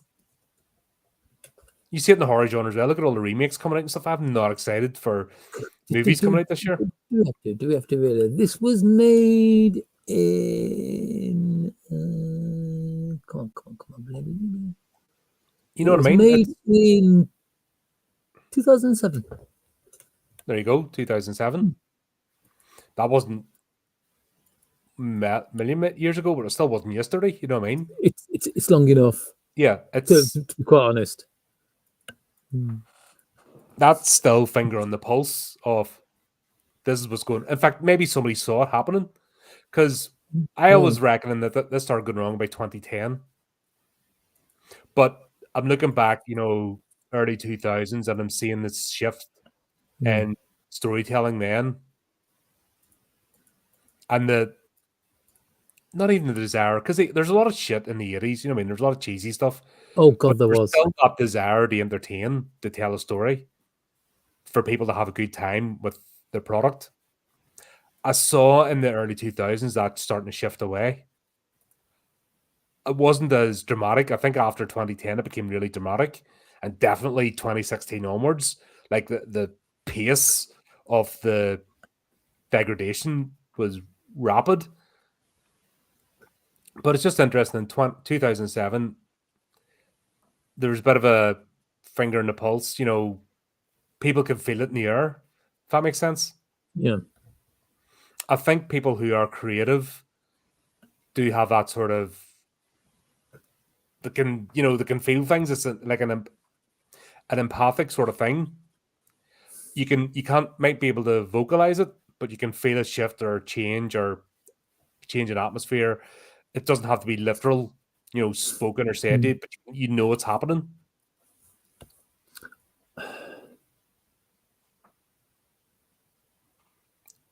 And yeah, that's about the right time. You can see this shift, and this is almost a warning. It's almost like nobody wants entertainment anymore.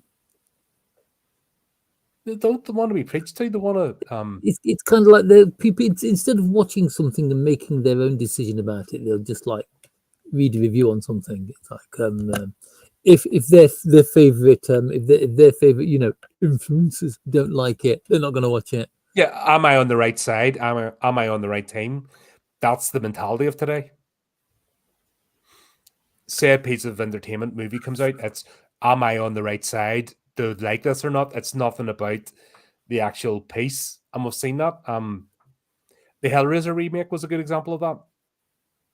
The Candyman sequel remake, whatever the frig that was another example of that. I like this because I'm a good person, not because it's an absolute pile of shit.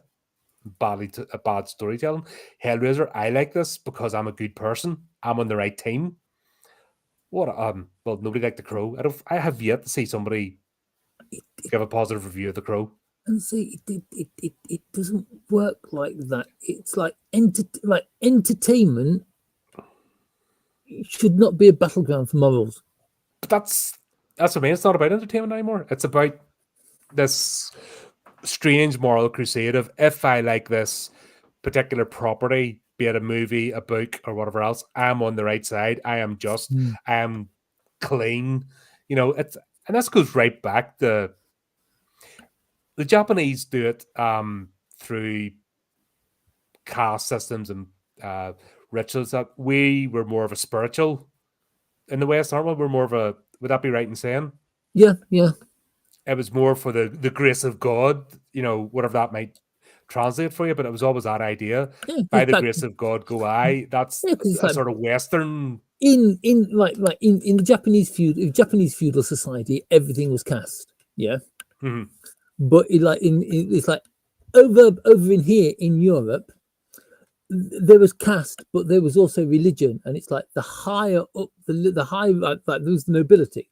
The higher up the ranks of the nobility that you were, the closer you were to God. Mm-hmm. So it's like the people down in the fields, the people actually doing the work had to struggle their entire life, where the people at the top just sat around and partied. But then was that not the concept? That's where once again, back to the Western version of yin and yang was, God, I'm not a Christian, so forgive me if I butcher the dogma. Be my guest. But is that not what it got? Justice and mercy was the yin and yang, wasn't it? Yes, it is. So the closer you were, the more you had to show mercy. Hence why you had charitable institutions, because that was the balancing factor.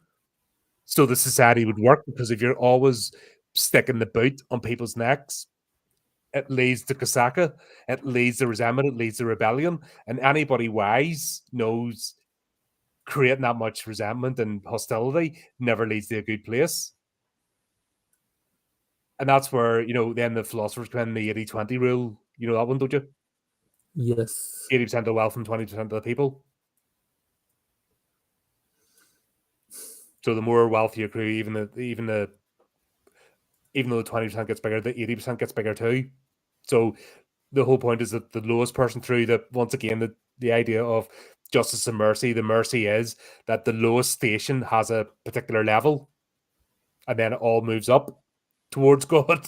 I think that was the whole Western philosophy. That's all gone. We don't talk about that anymore. Not even once again, you don't have to be dogmatically religious, but you can appreciate the sentiments and how the rational thought brought this about, because it's a way of translating storytelling. Once again, I see religious texts as a form of storytelling. Parables are just another way to communicate how we think about the world onto a digestible matter. and then they inspire people not to live in their, because we're seeing it today. Everyone lives in their own head. Everyone stares at the phone. Nobody barely engages with each other. The same people are on the internet, type. And I meet a lot of young people now, and they can't string two words together. They can't communicate with another human being in the flesh. It's tragic. It is very bad. So I feel like I'm the old guard.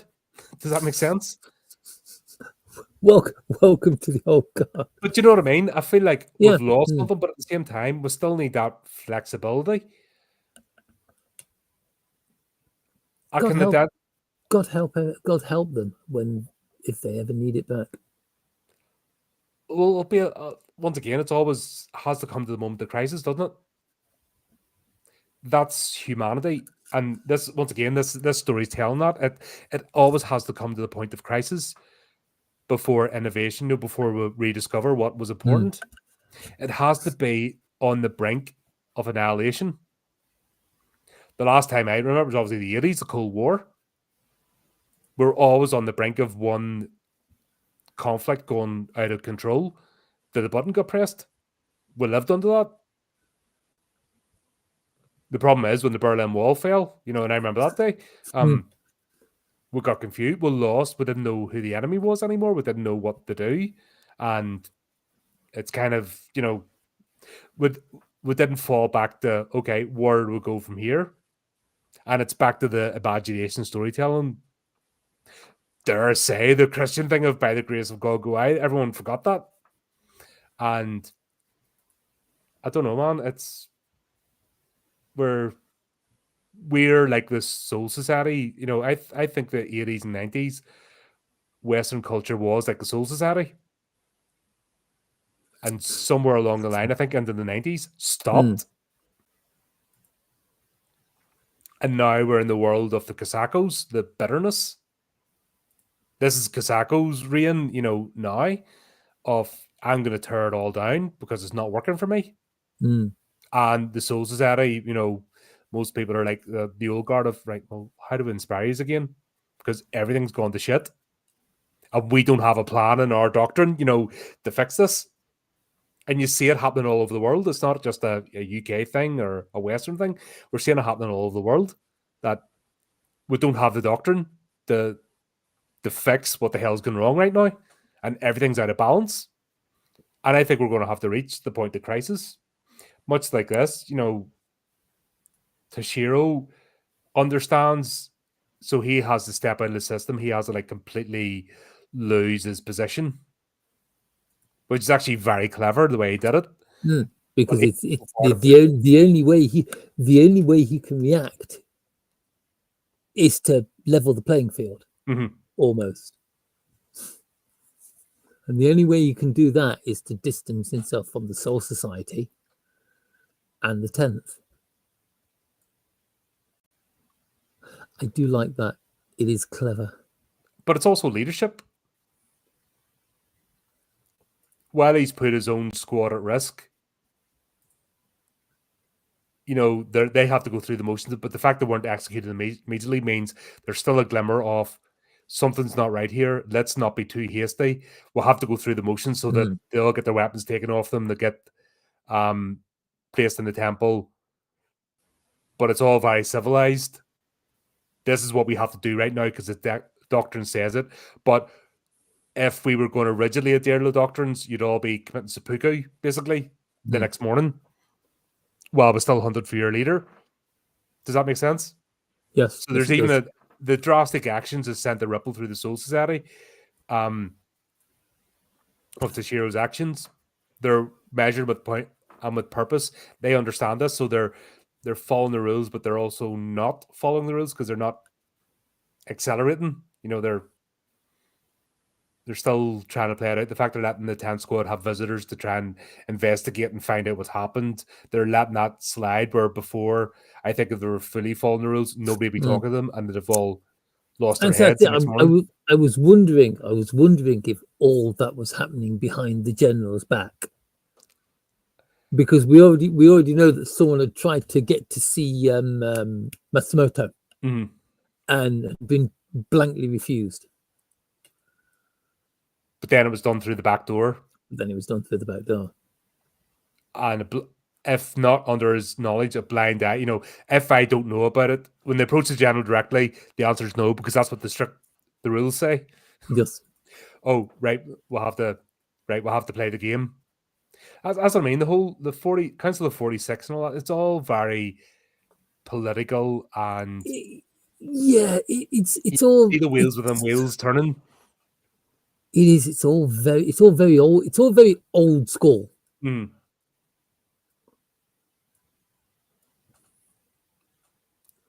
But you look at today, everything's wheels within wheels.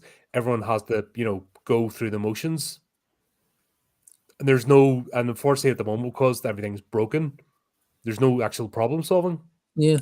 And this is, I mean, like I said, we're seeing that. Look in the mirror and we see today what's happening, and we see the Soul Society. That's what's happening. They're broken, and they only know how to do what they do. And this is where I think Ichigo was used very cleverly in this. He didn't come in and save the day. Or, I'm the newcomer, I know everything, I'm the new boy, yous are all stupid. He is actually quite respectful in his dealings. He asks, he kind of like, his character asks the questions that he asks the questions that you can see everybody else is thinking, but nobody wants to ask. Why does it have to be like this? Why can't we do that? Why don't we find him, instead of like finding him and arresting him and executing him? Why don't we find him and ask him his reason for doing that?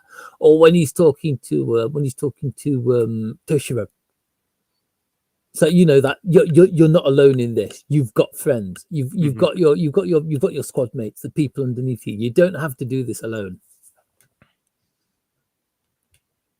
Yeah, and that moment between them as well. Like the first time in the hill before everything starts, de-escalate again. No, I like Ichigo's character. He's actually very mature. And he doesn't have the... Do you know why you see a lot of anime? It's always like the brash kid, the bravado and stuff, and the very sort of childish. I like the fact Ichigo isn't like that. No, he's a very adult character, and I appreciate that for one, because I could never get into, even when I was younger, I couldn't get into like the Dragon Ball Z and stuff. I just couldn't, just very, don't know what the word is, but I just didn't like it. I didn't feel myself. I just felt it very childish, or very straightforward, or simple, or something. What was the other one? Well, Pokemon was just a kid's thing. It wasn't like, there's no story there. I'm trying to think of another one. What's our popular anime at the time? That basically became like Saturday morning kids cartoon. God, there's Battle of the Planets. That was good. Last Airbender, the cartoon show. Oh God, I've never seen it. I've never seen it. It wasn't. It was called Avatar. Sorry, I've never seen Avatar. No, it became the last Airbender over here because M. Night Shiny Bum had the fucking I hate him.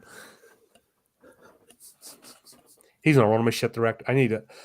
When I rechange this again, I'm going to have Megalo's one of my shit directors. Obviously, got Uncle Ridley here. He's definitely top of it. Uncle Jim has to go beside him. But M. Night Shiny Bum's another one. It's a shame that you can't turn around. It's a shame they don't turn around to directors and say, right then, you're a director. You're only allowed to make 10 films. After that, boom, they retired, and they can't even be brought back in kind of like producer roles or anything. An advisory role. That's it. Boom. It's like make 10 films. You can have make it like a percentage thing, not just money. But if your movies do so well, you can come back for X number of producer roles. But you still only get your 10 movies. I don't know. Sounds risky. Oh, as long as they still only get the 10 movies. See, that's just they're only allowed 10 movies, but there can be if the 10 movies do so well, then that equates to what they can have 3 or 4 or 5 executive producer roles in movies after that. Or if they burn them up during the time, that's up to them. Yeah, because it's just kind of like it seems if you let directors stay in the director's chair for too long, I don't know if it's like dementia or Well, a rush of shit to the head, but something always seems to go wrong, and eventually they'll reach a time when their films are just dross. But the people who carry flags for that director are still going to be like, oh my god, this last film he made was so amazing, it was so fantastic, it was so brilliant, it was incredible. Well, Uncle Ridley's the best example. He's destroying his own legacy. I was going to use Disney. Woo. Oh well, they're just pile of shit anyway. Because look, because look at what. Look at Uncle George. Look, there's an idiot. Yeah, look at all these powerhouse franchises that Disney has picked up during the past decade and a half that they have absolutely ground into the ground because of the fact that they need to produce a film every 1-2 years to keep like sucking the milk out of that poor cash cow as it just dies on its legs. This is the whole point I made about nepotism and people who aren't storytellers in the storyteller's position. They can't do it. That's what I said. Then you get they're all Casacos. They just want to tear it all down because they can't measure up to what came before. So their option is not to get better or to step back and that's pass the torch. And see, an alternative ending to this film would have been Ichigo just walking up to Kasaka and just like punching his face to the other side of his head and him kind of like waking up and go, oh, I've come to my senses. But that would never happen because there can be only one. Do you know, I really loved that bit. The bit where you actually find out why Kasaka had to die. I thought that was a really good twist. I'm trying to. I've probably jumped forward a bit. I've probably jumped forward a bit. No, because we're kind of getting there because we've seen them. I'm trying to find out what was it the wielded the Zanabakutu. Zambakutu. Only one person's meant to wield each one, but they both ended up being granted the same. They both ended up being the same thing, yes. Which is we don't get explanation because it's done in flashbacks. It's kind of it's like the what you get. The thing that you get is like it's like each of these whatever. Each one of them is kind of like each one of them is unique. Each Shinigami, each Shinigami captain, maybe all the Shinigami have unique ones. But it's like Toshiro and Kasaka both caught the same Pokemon. But once again, we don't get any insight, and this is. I think it's a good thing because I hate exposition all the time. This is something that could be explored again. It's one of the many rituals of the Soul Society. We don't know what the trial is. We don't know where they go or how they could have ended up. It's one of those great things, though. It's like only one person can have each. Well, but we've both got the same one. Why can't we both have the same one? No, the law says there can be only one. But we've both got it. The law is inflexible. The law does not change. We follow the law. That's why the Soul Society has remained in power for however many years. Yep. It's like because we follow the law to the letter. The law does not change. There can be only one. Now go and kill each other. There has to be a duel to see who is the most worthy. How do you find out who's the most worthy? It's the one who survives. Which damn, that's rough justice. And that makes sense, but never was a question asked, why did this happen? Yeah. Has this happened before? We never get any of that context. I remember them saying that it was that what happened was unprecedented. Mhm. which made me think that kind of like this is the first time it happened. I mean, did it happen because they were such good friends? Were they more than friends? Was there actually like something between? You don't know because it's not covered. But for the span of the story, that kind of detail doesn't need to be covered. It's enough to know that something, like according to the Soul Society, something that shouldn't happen has happened, Mhm. and it needs to be sorted out. But because of its inflexibility, because of its rigidity, the Soul Society can only think of one way to solve it, because there's nothing in any of the rule books that covers it. And this is what happens when you quash imagination and you don't Yeah. leave that room to breathe. Yeah, it's right. That's what makes me wonder whether or not the guy who created Bleach, Kubo, I think his name was, is like is he having a dig at the Japanese diet, the government, It the could be. parliament, because it's like there have been plenty of like examples where like the government has been unable to solve a problem because it's like it's not in the books. Yeah. It's not covered by the rules. It's the civil servant. You know, it's a classic example of the civil service. They keep saying they need to bring young people in, but what happens is young people come in and get indoctrinated, and it doesn't breathe fresh life. But what they Yeah. will not bring in is somebody middle aged or even in their Yeah. 30s who's been out in the world, because that's a challenge. Yeah, either that or a young person comes in and the young person brings in ideas that rock the boat, But they and don't. They get it they all the time. yeah They get indoctrinated. I've seen it. they don't stay in the civil service very long, and because they No, don't stay in the civil service very long. but they don't bring in innovators that are terrified. Look at Western entertainment. It's the old guard. It's nepotism. They're the Soul Society. They're inflexible because it has to be tried and tested and known. But the whole world's shifted since then. Even the way the media works. This is the media. Yeah. This is the media now. It's not the TV studio. This is Mm. just us talking out of our spare rooms. You know, and those that choose to listen can listen and take part, and it's completely different to what was before. But because like the old guard media or the Soul Society, it's unprecedented. It's never been done this way. We've always been in control. What do? They rubbish people, and if they get too big, they try and destroy them because they see it as a threat, and they can't translate over this, because we saw during the pandemic all the Hollywood idiots tried to be YouTubers, and because they haven't got a genuine bone in their body and they can't think of a script, they failed. So well. All their channels failed. Mm. Every one of them. There's not one. The only person I can think actually is Michael Rosenbaum.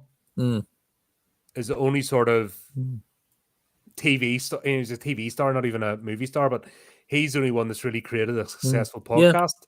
I would say Because he was able to think outside the box, step away from that, and I think he's. I would say actors and actresses tend not to do very well on things like that because they need to be directed. Yes, they can only read off the script. Yeah, it's like if you get like an actor or an actress off the stage, they tend to do quite well because a lot of stage work is about improvisation. Where working in front of a movie camera is just doing whatever the director tells you to do. Yeah, and that they don't have it. Like, for example, because we haven't got your question on the script, Chris, I don't know if we can answer you. Well, yeah.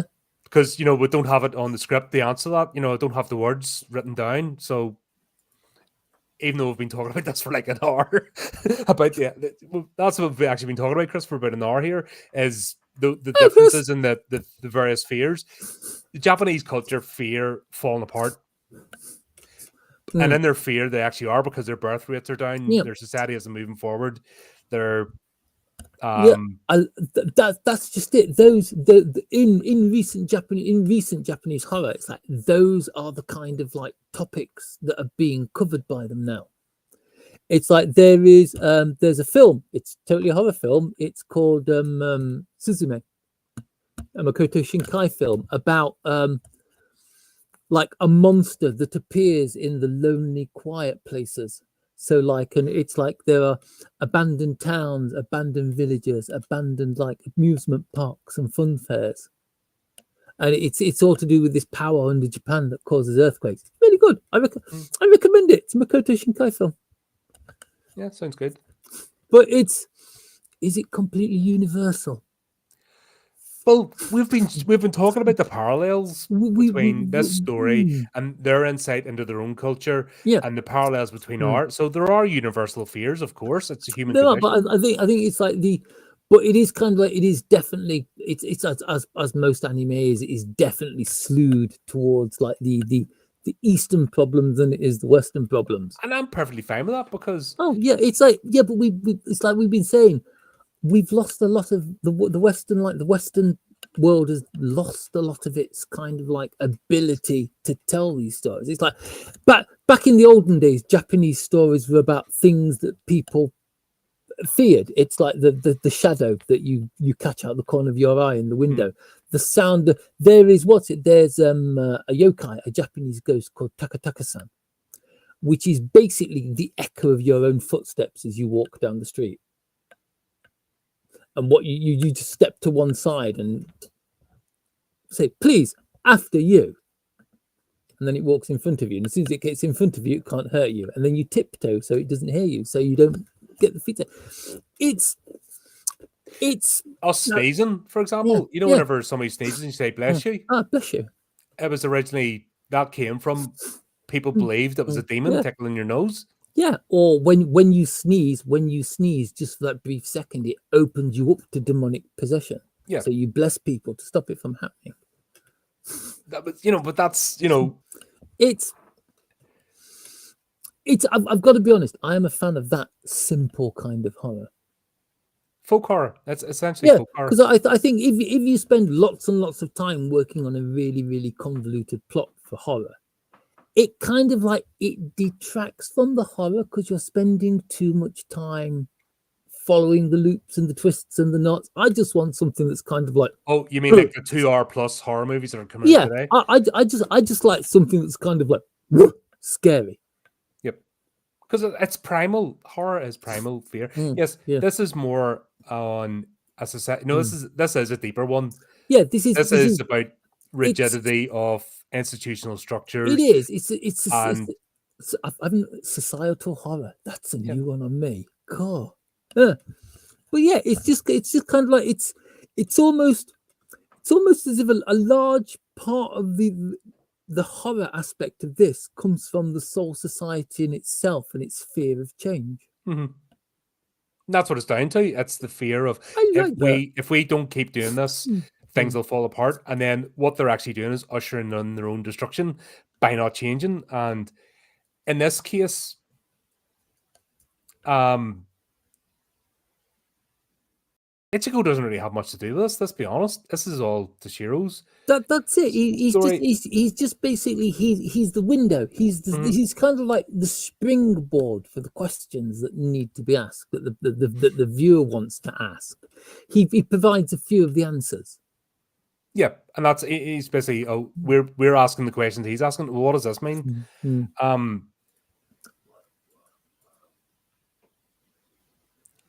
Yeah, the fact that the bit that confused me in this was how Kusaka came back to life.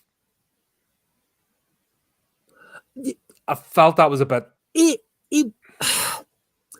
was just kind of like, but how did he? Ah, yes, the King Seal brought him back to life. Why? The reason he came back to life is given. The King Seal brought him to life. The reason why the King Seal brought him to life, or how, maybe that's kind of like that's answered in the series somewhere, or in the next movie. Could the next movie be if this movie is actually something that takes place outside of the television series or the manga? We don't know. Is like, the King Seal sentient? It comes across that way, doesn't it? Mm-hmm. It certainly comes out as like the King's Seal isn't just like a lump of metal that you. It's not a device. It's like almost like the demon, the swords. They're living embodiments. They're a spirit that is unique. It's almost like, and that's very Japanese. It's very, very well Shinto. Everything has a spirit. from like the smallest blade of grass to the biggest river to the tallest mountain. Everything is inhabited. Every single thing is inhabited by its own god. Yeah, and that's, once again, that's a very This Japanese, very Eastern thing. this I this appreciate this that. this, I this like, mug that I've just finished my last drop of very cold tea out of totally has a spirit living inside it. It's quite like Shinto. It's a very interesting religion, but yeah, but it's that kind of thing. But is the spirit that's, it's like, is the spirit that's living inside of the king seal belligerent? Is that why it brought him back? we don't know why it isn't in one place, why it has to get transported as well. There's more questions and answers, but then if you're looking into a world from the outside, this is kind of like Welcome to Anime, mm-hmm. where you will leave most series with more questions than you have answers. But if you're telling a good story, you're happy for those questions because you want to delve into the universe more. Right. That's one of the things I really like about Paranoia Agent.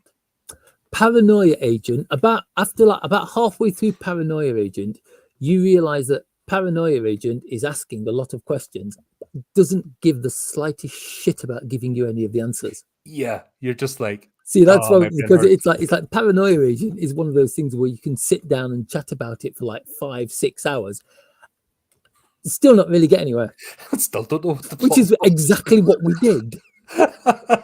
It's like we could probably find out now if we went back and watched this again. Would that be like a once a year thing? We just go and do Paranoia Agent again just to go, are we any wiser? It's like these people who read the Lord of the Rings like every couple of years, and every time they read it, they pick up on something they didn't get before. Or any of the other like great Uber novels, Moby Dick, that kind of thing. It's kind of that. It's just every time you watch it, you pick up something new in it. Yeah, and it like knocks a couple more brain cells out of whack. But then that's what, by knocking them out of whack, you're out of your drum. Like most of us, it doesn't matter what career you have. Most of the day-to-day stuff's very repetitive, drum. You go through the motions. How do you get better? How do you shake things up? How do you innovate? You need to be shaken out of your apathy, or else we're all just drones. Yeah, and that's sorry, after you.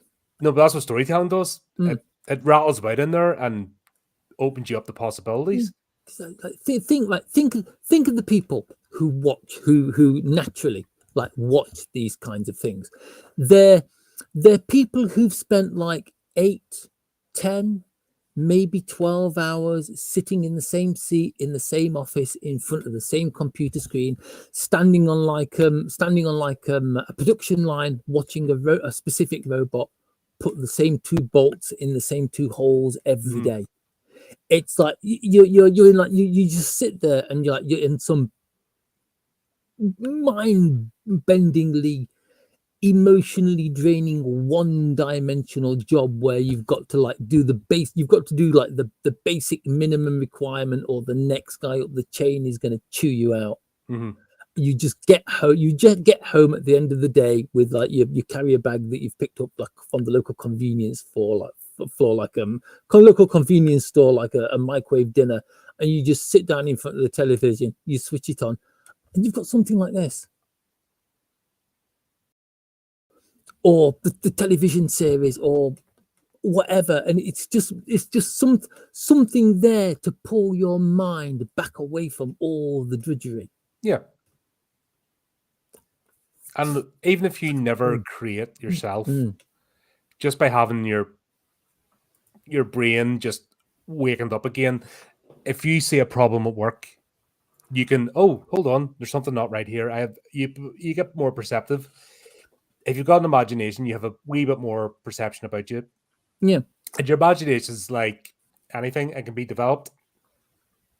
It can be strengthened. Yeah. There's a thing I've noticed at the moment. Guess what, folks? Another tangent. But in the writing world, it's a tangent as I've got more involved in it, there are people plugging courses, and everyone is being told to write exactly the same way. You will do this, you will do that, and it's very formulaic. And it's almost like if you don't do this course, you don't get to call yourself a writer. It's And once again, the innovation of I'm just thinking back to when I was putting together like second volume more. I was looking at the aesthetics of the page as much as anything else. And sometimes I'd step out of that structure of, all right, you must do this or that, like when two people are talking with dialogue. Yeah. But, you must go to the next line because the course that somebody wrote up that's, that charging people money for, that Colin as a writer, says you have to do it that way. But it looks shit on the page when you do it that way. And when your book is sort of layered out, aesthetically, it doesn't flow. It might be technically right, but sometimes you have to think, no, that might be the rules. But in this one occasion, you don't do it all the time because everything goes to chaos. You look at the structure, yeah, but you're like, okay, but in this case, so that this fits nicely from this page or flows from this page to the next one, I'm going to put these two together. Does that make sense? Yes. So you broke the rules, but you're still staying within the framework. But in that case, it made sense. And that was having a bit of imagination and knowing that just by fault, originally going, this course told me to do this, I will do that. You fail in what you're trying to do.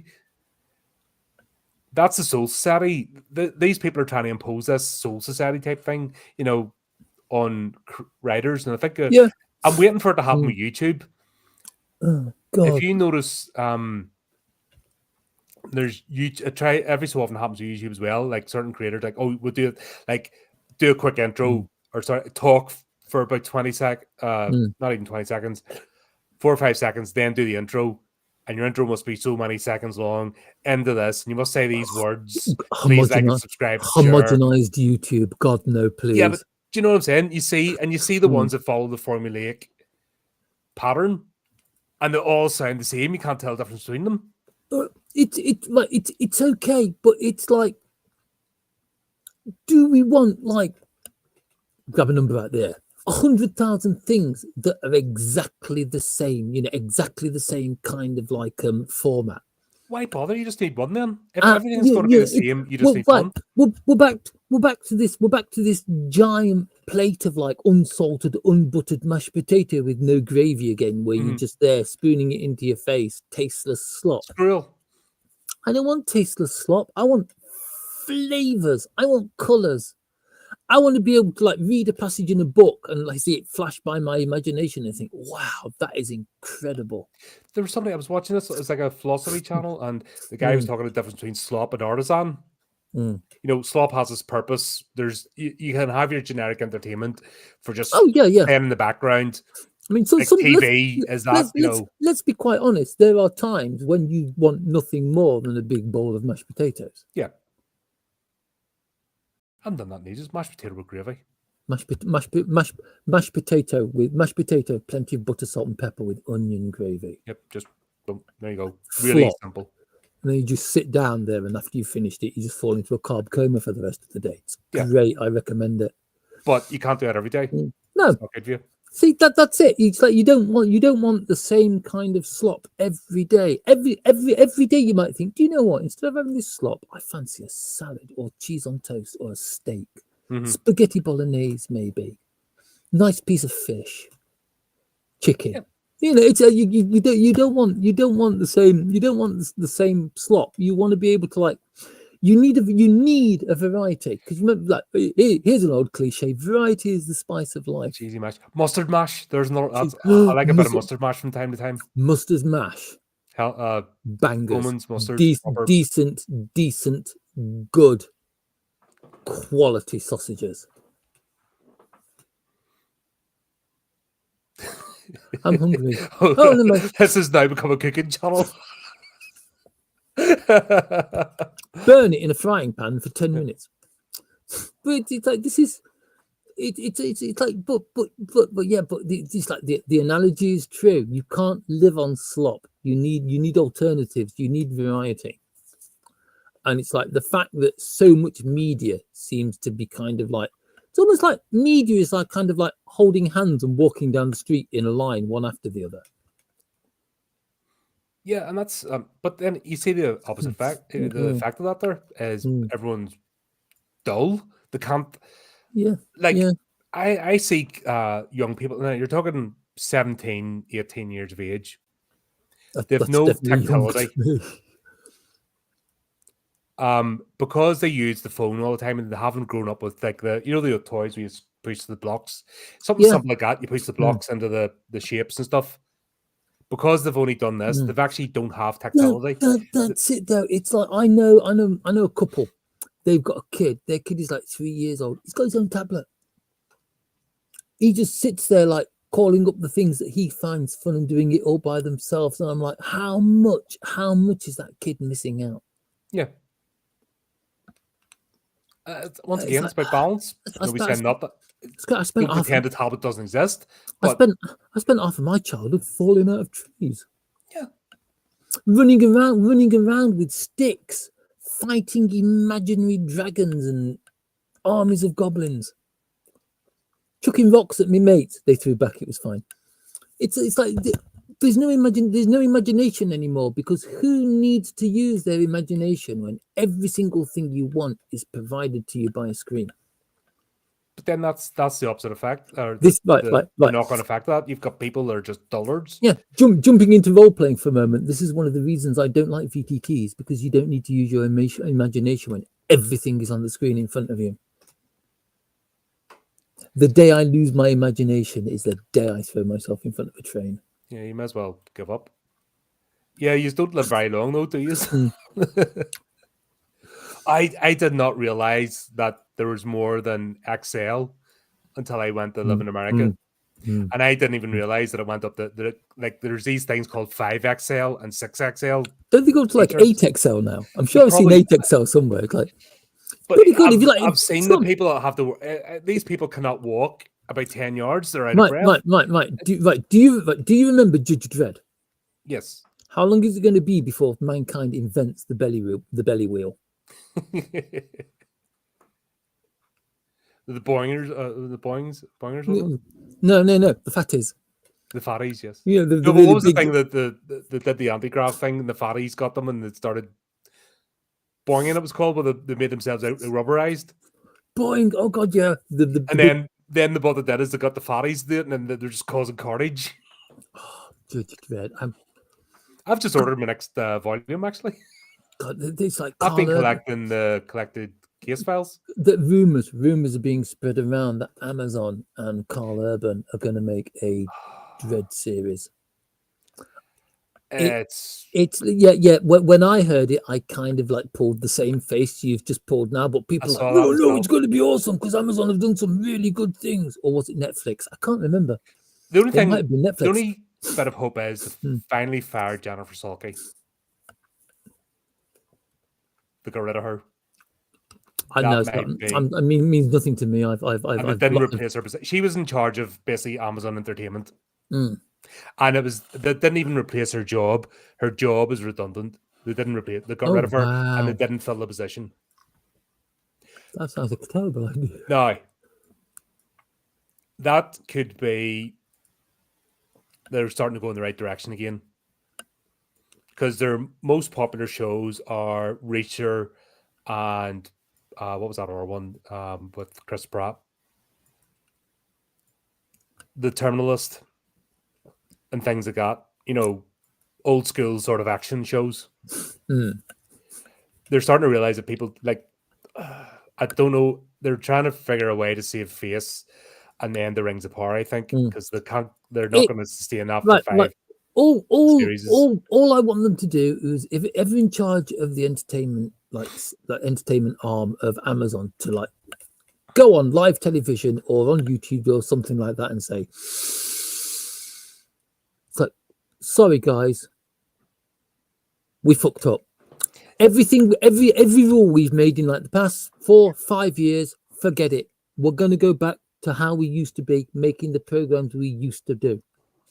I honestly think everybody, even the people who complain about the stuff they used to do, will be better off. Yeah. Look, I'm only a few volumes into these, but this is only there's like 54 of these volumes. Have you got a wall long enough for the shelf you're going to need? No, I'm gonna have to get another.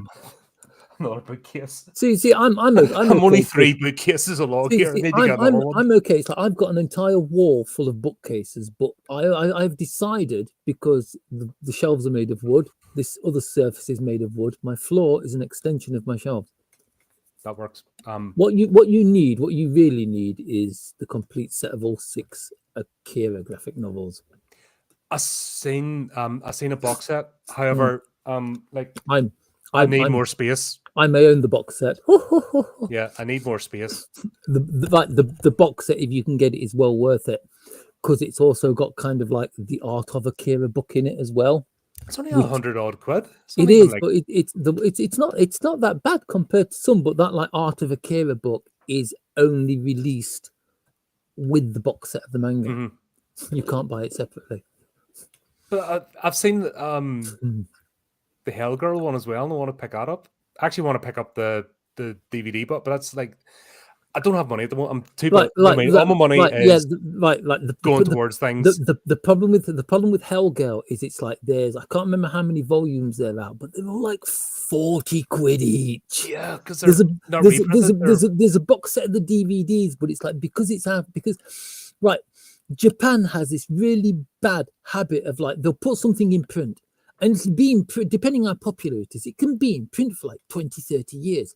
But the moment popularity starts to wane, it's like, yeah, we're never reprinting that ever again. And so eventually you get to the point where you're spending like, you've got a tattered book. Why don't they use print on demand? I don't know. They should do. You get like a book that's half the pages are falling out because it's been dropped in the bath when someone fell asleep, and then they try to light a fire with it for a couple of £100. Let's go back to role playing, for example. Wizards of the Coast, they are losing out. They're trying to push 5e and make it into a mobile app. Is that the original 5e or 5e version 2? I don't give a fuck anymore. They could be making money selling first edition, second edition, print on demand. That's just it. If they, I mean, I've got second edition. They've got the stuff there. Yeah, I've got second edition AD&D. I never had first edition. If they reprinted the first edition stuff, not even reprinted, put it in print on demand. It's on a server, have it formatted that the thing prints out. I'd have it all done soft cover because one, fucking do it through. It's cheaper. Two, if they did print demand through drive-through RPG, they would make so much money. Just be milking the, me. Yeah, but it's unfortunately the guys in control and like Wizards of the Coast, like we're not smart enough. Yeah. Put Ravenloft out again. Do you know what I mean? Fucking, it's all there. But they won't because they're dickheads. Once again, nepotism. They're not they don't have a fucking creative bone in their body. They're corporate ghouls that are just like, I don't like the people. I don't like you, horrible, smelly nerds.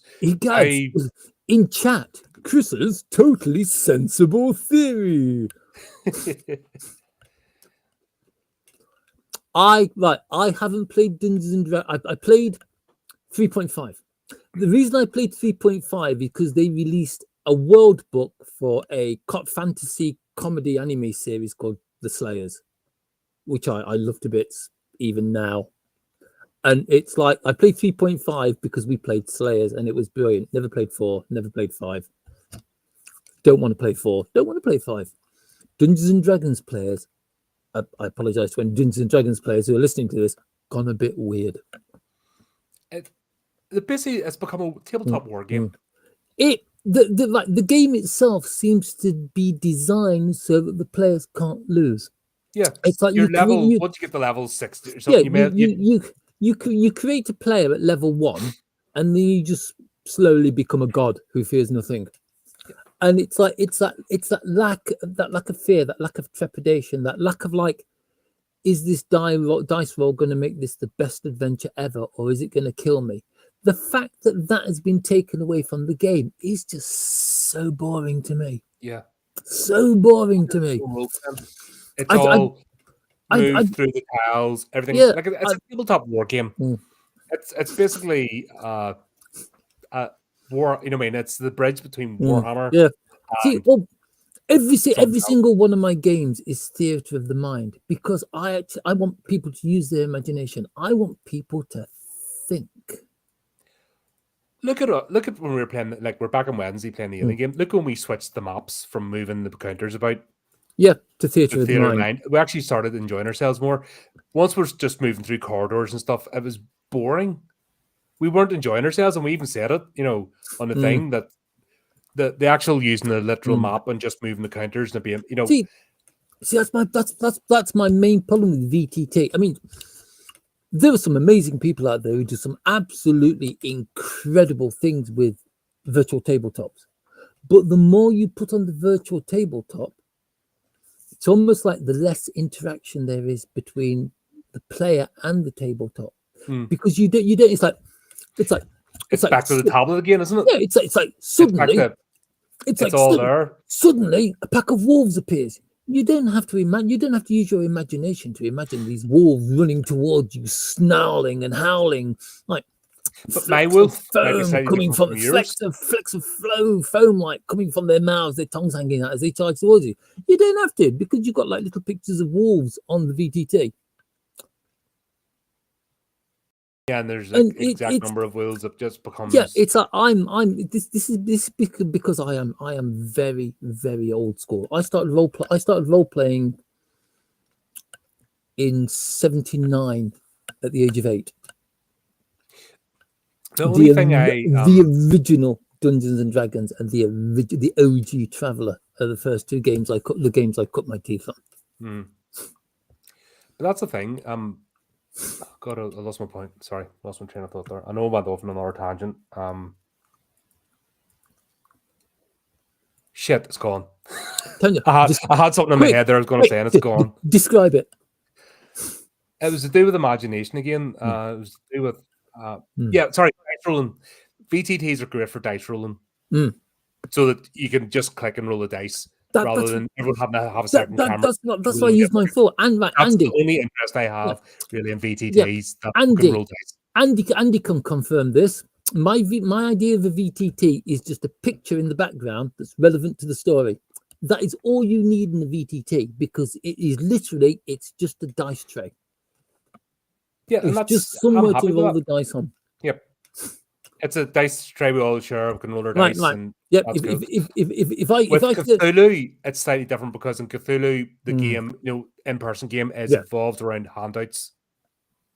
I mean, it's an investigator's tool, so somebody finds a diary entry or something. So the handouts are important there. The handouts are important in Cthulhu, for example. Pop them up, cool. But it's just like if I'm running a role-playing game and I turn around to a player and I say, right then, imagine a dragon, or imagine a manticore, or imagine like a knight in armor with a two-handed sword. If you cannot imagine that, what are you doing at that table? Or what's happened to you in life? Never mind being in a game, but if you can't imagine like things like that's the whole point. That's just it. I mean, there are like a whole generation of gamers out there who you say, imagine a dragon. They'll close their eyes. They can imagine a dragon, but it's got sharp edges because it's made of polygons. Because the only dragons they have ever seen are out of computer games. Yeah, that's sad. But once again, this story is so relevant to all of us. That's what, once again, storytelling is making us think about all this stuff, not directly, but just through going through this story that we're thinking about like there's two characters in this, Yin and Yang, the two Kashigo's two Kasaka's two bodyguards. I almost think they were called Yin and Yang purposely, because this is what the storyteller's trying to convey about everything being out of balance and bringing it back. When you're too rigid, then you create these festering, antagonistic, destructive elements. I felt quite so feeling it. If it goes the other way, it just leads to pure destruction. So you need that, it's all about this constant swaying back and forth. And it's a battle that will never be decided. It's a continual thing. Poor Yin and Yang, though. I like their characters, actually. They got really henchmen, long. They got really long legs. But they still didn't approve the skirts though. I can hear their mothers tutting their lips. They're going to catch a cold. Those ladies are. Yeah, and They were really, but really didn't get well. Doris Neville knickers, so Yeah, they should have that. I was going to say that wasn't important. I mean, you've got to imagine, because it's not just it. It's like I've said earlier, Doris's knickers were the part you saw of her most. Can't remember what her face looked like. Knickers were pink and lacy. Vampire Hunter D, God heavens. Oh, God, But it's like, yeah, they were really good. They were yin and yang. I thought yin and yang were really good characters. They weren't overused. You pretty much learned absolutely no. Like, where did they come from? Who were they? You didn't learn any of that. Do you know who I was thinking? Mm. You know the Keymaster and the Gatekeeper out of Ghostbusters? I am Gozer. Yes. Yep. That's basically what they became. They became the two guard dogs. Oh my God! Yin and Yang are terror hounds. Terror dogs. Jesus, they were really also. They're like everyone else. Everyone else is like wearing black kimono, hakama, getter sandals, all black. When you weren't in the real world, when you were in the areas that dealt with like the battles between the Shimogami and Kusaka, and when you were in Soul Sanctuary itself, they were literally the only spots of color in the entire anime, because everything else was like black and white or muted shades of brown. You have to admit, she has a wee bit of flair to hers. Yeah. Oh yeah. Yeah. The gold trim that just lets her cleavage, like I was gonna. Do you know what? It's like I think Matsumono is an absolutely brilliant character, but I can't tell you what she looks like. Because yoink. Can you imagine if they ever did that in 3D? Can you imagine if they ever did Bleach in 3D? Matsumono would walk onto the screen. She'd have your eye out. Yeah.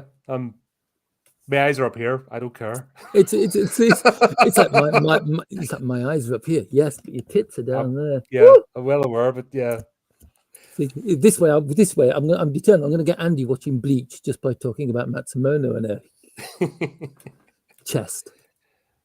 Yeah, that's well drawn. It's like it was kind of like I don't remember her name, but I remember her character.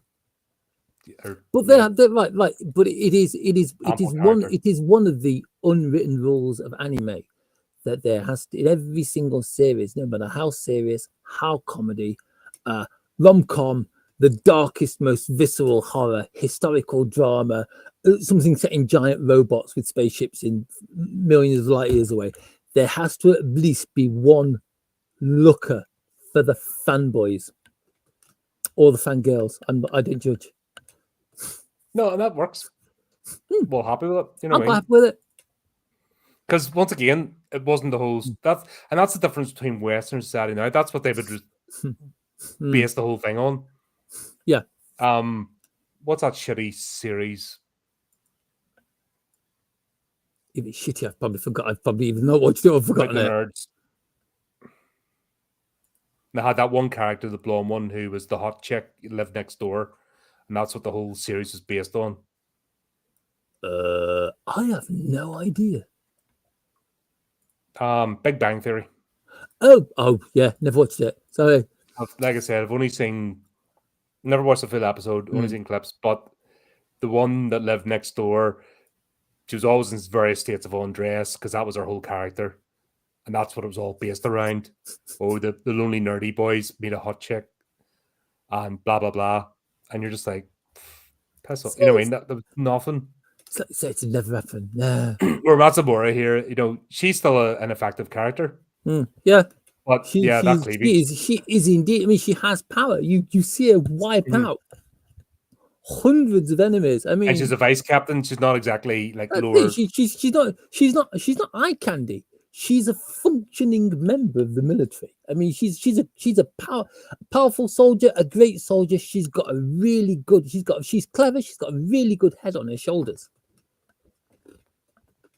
Just happens to have a very, very, very, very well drawn assets. Very well drawn chest.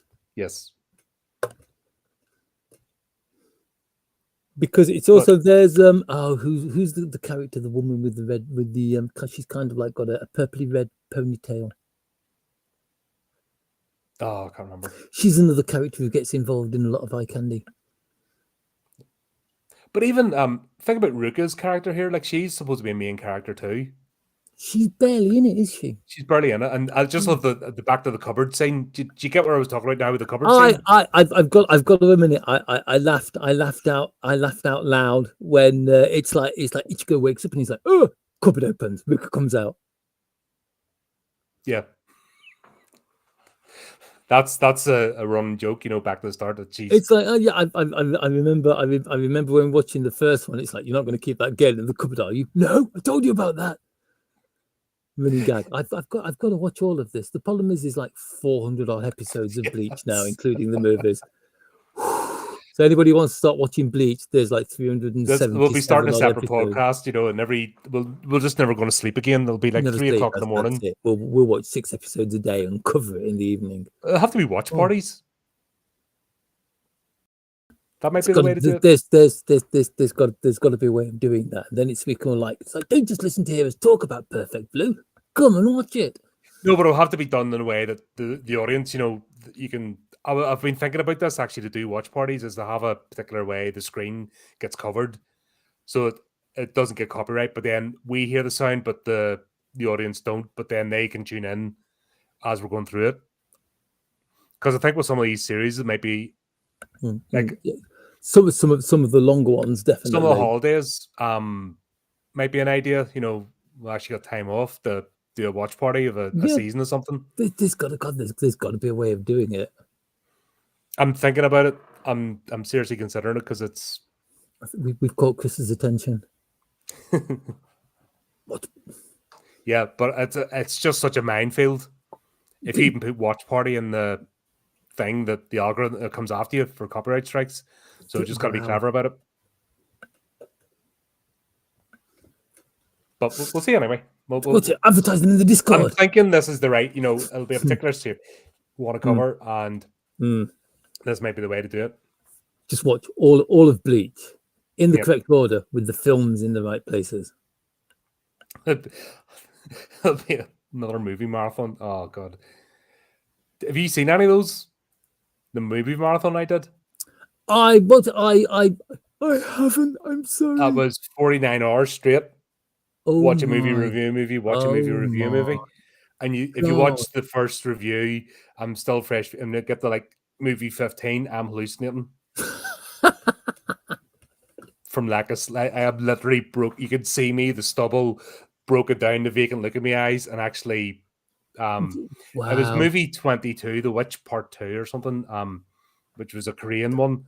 I had to stop and I actually zoned my way through an hour of the movie, and I had to stop and go right back to the start because I didn't pick up anything.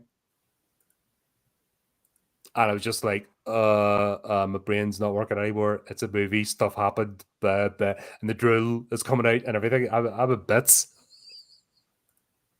Right, you'll be glad to know, if we started at this moment to watch Bleach and watched it continuously until the end of the last episode of not of Bleach Blood War, the original Bleach series, it's only going to take us about 6.5 days.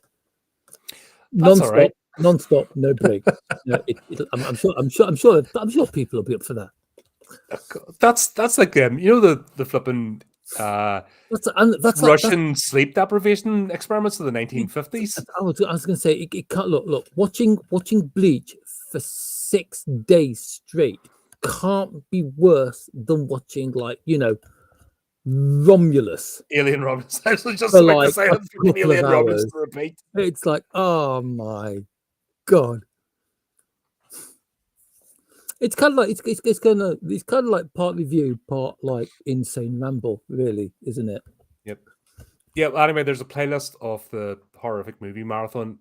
Even if you just watched, just to see me degrade through 25 movies in a row, I'm over 49 hours. Because I'm a Luddite and old-fashioned. I'm writing a note on the pad that sits on my computer. This would be an ultimate. Yeah, it would be like the 1950s Russian sleep deprivation experiment where we would go insane. It could be worse. We could do One Piece, which is up to something like 1,300 episodes. That's all right. 2 weeks later, just 2 weeks later, we'd just be like sitting there in the chair wearing straitjackets, rocking forwards and backwards slowly. It's like, what do you think about it? Yeah, no, we've gone on a tangent again, haven't we? yeah, but there's But it was a tangent. It was a tangent that was like it was a good point. It was a good point when we started. yeah. That's what I love about doing this stuff live and just having the general conversation and not just going by the script, because this is part of the fun. This all started because Yin and Yang were basically turned into like guard towers, which were positioned to stop the soldiers of the the soul society from like climbing up the tower, which the bad guy, who is now kind of like joined with his sword and become this huge ice dragon, to stop them from going up there to defeat him. Then it went on about tits, legs, and then it just kind of like devolved from there, didn't it? This is the bit that frustrates me with this, because it's almost like a beat for beat replication of the first movie. I've got to be honest. I knew from when the battle started, I knew how the battle was going to end, because it was going to end the same way that all epic battles in anime end. Be prepared, no matter what genre of anime it is. Battles end like this. It's just like one big sudden blow at the end, and like no matter how big or how strong they are, the enemy is gone. To me, this should have been quieter. You know, it should have been Kosaku and Toshiro almost went into their own pocket universe. Yeah, and the almost like a do you know like Jet Li's Hero? Have you seen that? Yeah. The battle where they're in the tower and basically they're having a battle in their minds before they even move towards each other. Yeah. And the guy's playing the music and all, and you know it's in a temple. To me, it should have been something more like that. And maybe the armies are waiting or something's happening and they're just standing by watching, but this is the inner battle and Toshiro dealing with his guilt. Yeah. And Kosaka dealing with his rage, and you know, and we should have been given an answer why they were both chosen. What was the purpose? I do kind of hope they like revisit this. Because I don't know the series, I don't know the manga. This is the first time I've watched the I haven't read far enough into it. I don't know if they do revisit this, but I do think it would be a massive shame if they didn't. No, because they've dropped. There's a thread there that needs pulled, and nothing happens without a reason. That's this mythology. Nothing happens without a reason. So there had to have been a reason why they were both chosen, why that happened in the first place, why it was unprecedented, what needed to be resolved for the status quo to be shooken up the way it was. And the fact that it wasn't even the battle, you know, they chose wrong, making them battle each other, basically brothers in arms, you know, close as they can be. That was a wrong decision. That was made obvious through this story. That decision it took to make them battle to the death was completely wrong, and they're almost being shown. And if the spirit is sentient, did it do this deliberately to try and teach them? We didn't get any of that. We just got your generic battle. This is the most frustrating part about this movie. Yeah, too much time was spent in that battle. Yeah, and that's what they should have went. I think too much time was spent in the battle, but it was like the battle is over, because it was basically just like a multitude of hollows. Let's take the hollows out. Right, that's the hollows gone. Yeah, they shouldn't even been. It's like let's take out the big dragon who's the bad guy. Ping! Right, that's him taken out of, and now it's like Toshiro and Toshiro and Kusaka are going to duel. Can I be quite honest? Their duel right at the end was my favorite battle. But that should have been the battle. It happened. I think that should have been it. It should have been what it should have been like. It should have been like a gunfight in a western. Yep. where it's like the buildings are empty and the music just goes like, "Ah," and No, they, but they walk out and they then both they have the same ability, right? They both have the same spirit imbued in their weapon. It's almost like a spirit fighting itself. That's actually been the point. The spirit manifested itself and it explained, or maybe removed itself. No, I'm not taking part in this. Only one of you can wield me. I did this because blah blah blah. Do you know what I mean? Yeah, there could have been a bit where there could have been a great scene where it's like they start to fight each other. Toshiro starts whipping his sword around. Kusaka does the same, and it's like whereas Toshiro summons, I can never remember the dragon's name. I can't Summons like too hard. I yeah, can't where get he that like word. he summons the ice dragon. Kusaka is nothing because it's abandoned him. And then there could be like this whole like, no, why have you abandoned me before he gets wiped out? Yeah, or something. You know what? Why did that happen? How was he able? Mm. How was this able to happen? You know, no resolution, but we got a big battle, which, as I said, it's the only bit I But got frustrated with. that's normal with a lot of anime because they like to give the viewer they like to give the viewer the freedom to finish this for themselves, Hmm. which I really like, but I've got to be honest, can be so bloody unfulfilling. Yeah, but that's once again, this is a bit where they've opened up a new concept, a new idea, and we never got a follow through. And that should have been, like I said, that should have been the bit that explored. Why were they both chosen by Yeah, the same the ice dragon? Why did the ice dragon choose them both? What was the ice dragon's purpose? Because obviously the ice dragon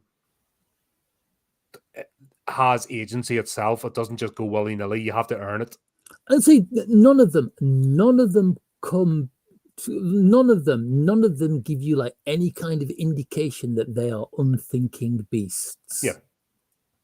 It's like there's even if it's only like a low kind of sentience, there's a kind of sentience in there. They're obviously it's like yes, they're weapons, but as well as being they're spirits inhabiting weapons, but they're still they're not like animalistic. They're thinking beings. Mm-hmm. It's like they make choices. They choose the person who's going to wield them. Yeah. So there's obviously a reason why I chose both. We never got that resolved, and I could have done without the big battle. I didn't need to see the hollows in this. Yeah, We know what the hollows are. It's The like hollows serve no purpose. they didn't make. I mean, it's like it was great to see them being wiped out by the 100 or the thousands, maybe just by one Shinigami going, just like kind of like Yeah. and the entire sky is cleared of like however many million there were. But it's kind of like they didn't need to be in this because it's like I know the hollows are like a fundamental part of Bleach, they're a fundamental part of the story. But nobody's forgetting But this is yeah, Bleach. they weren't a fundamental part of this story because this story was a more personal story. It But wasn't about it wasn't about the conflict between like the Shinigami and the hollows. It was about the conflict between two childhood friends. Yes. And the soul society structure and versus the unknown and the fear of change. And, you know, this hasn't been done before. We don't know how to cope. Like I say, as we've went through this, you know, there's so much more happening. Do you think that's a lack of confidence by the studio? I don't know because I need to find out. I mean, I need to find out. Ichigo and Ruka didn't even need to be in this. This could have happened completely without Ichigo and Ruka. It could have happened 100% in Soul Society world. I'm trying to find out if this is actually like. Oh, hang on, that's the save. If this is actually like.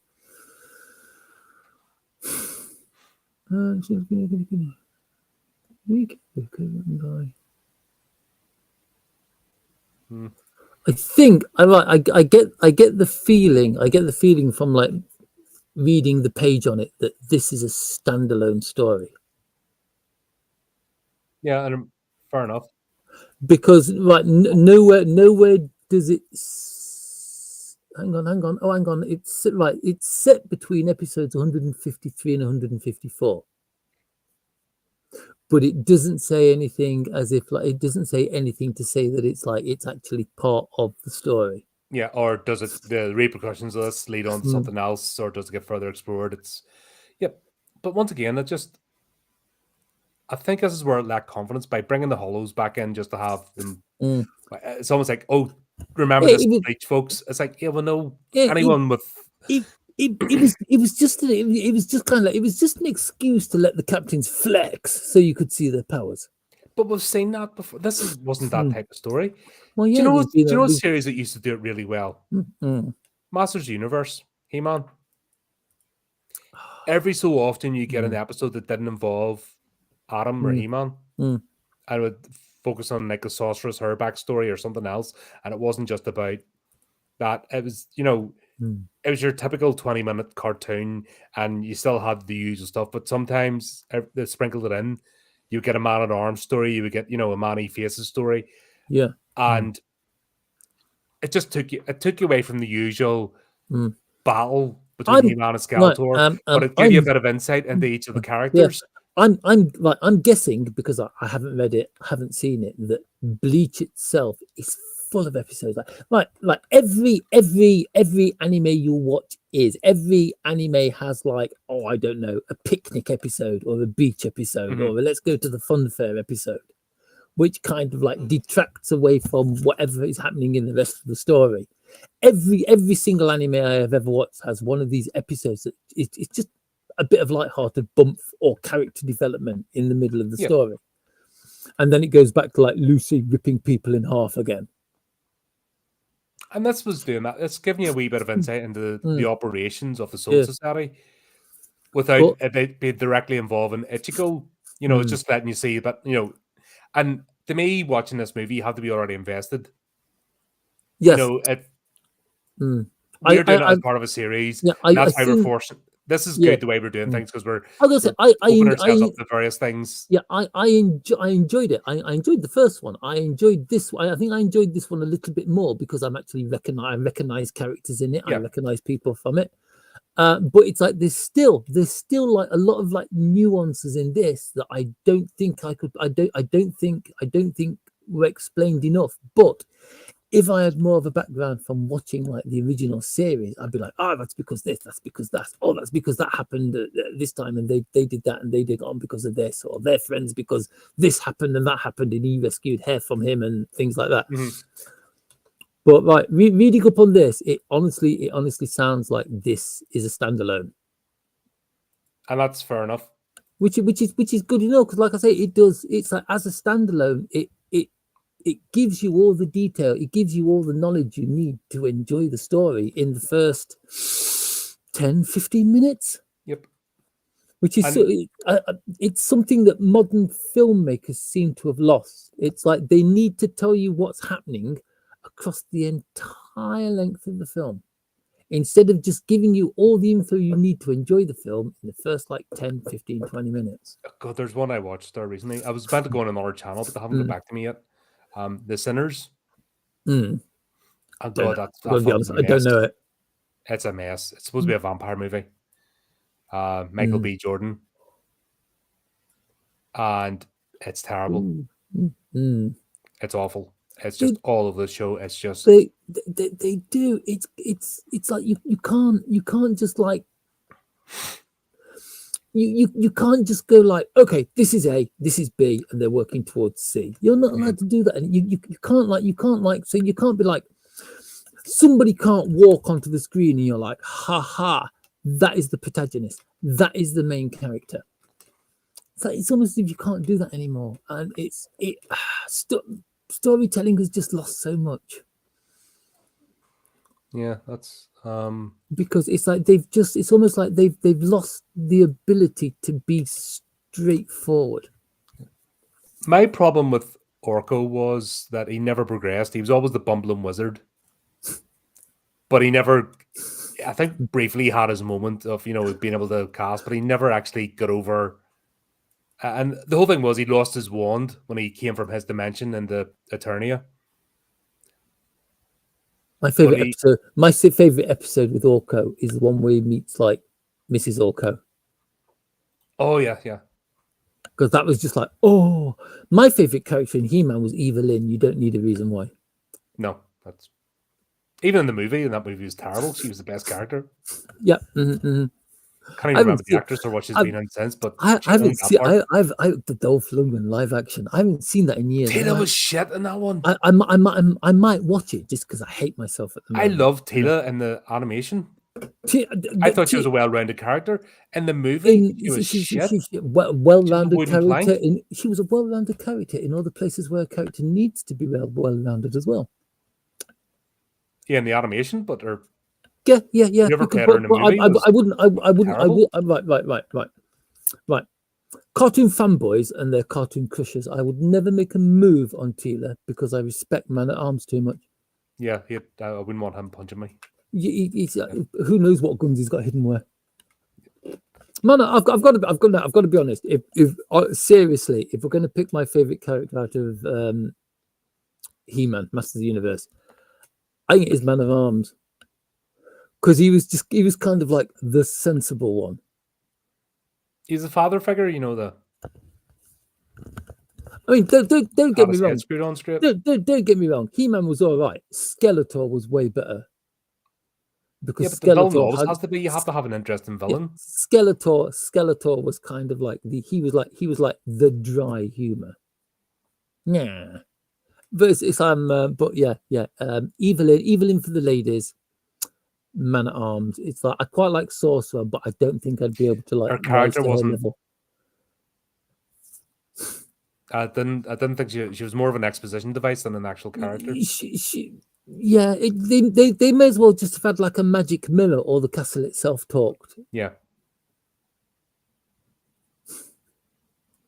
We won't talk about She-Ra. No, we won't. Even the original Filmation. Well, that was the whole. There's a whole story about that because it was.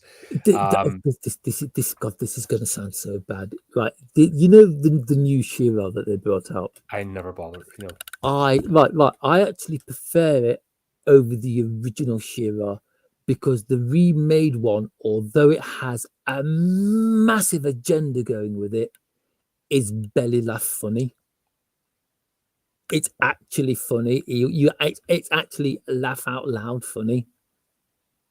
I remember I went to see The Sword and the Stone. Isn't it? The Secret of the Sword in cinemas when it came out. That's how old I am. That's okay. It's like no. That is how cultured and mature you are. Oh Jesus! Oh God! There's something in work and. Oh God! He's gripping his head. One of the kids, right? Got kids in a working experience, right? We were talking about work. An SD disc. Yeah. It goes, what's this? What? An SD disc. Mm-hmm. They go, what's this? Ancient technology or something? What's this? You know, it's a confused bad. Okay. And I'm just like, oh my God. Oh my God. Right. That was new technology in my right. 20s.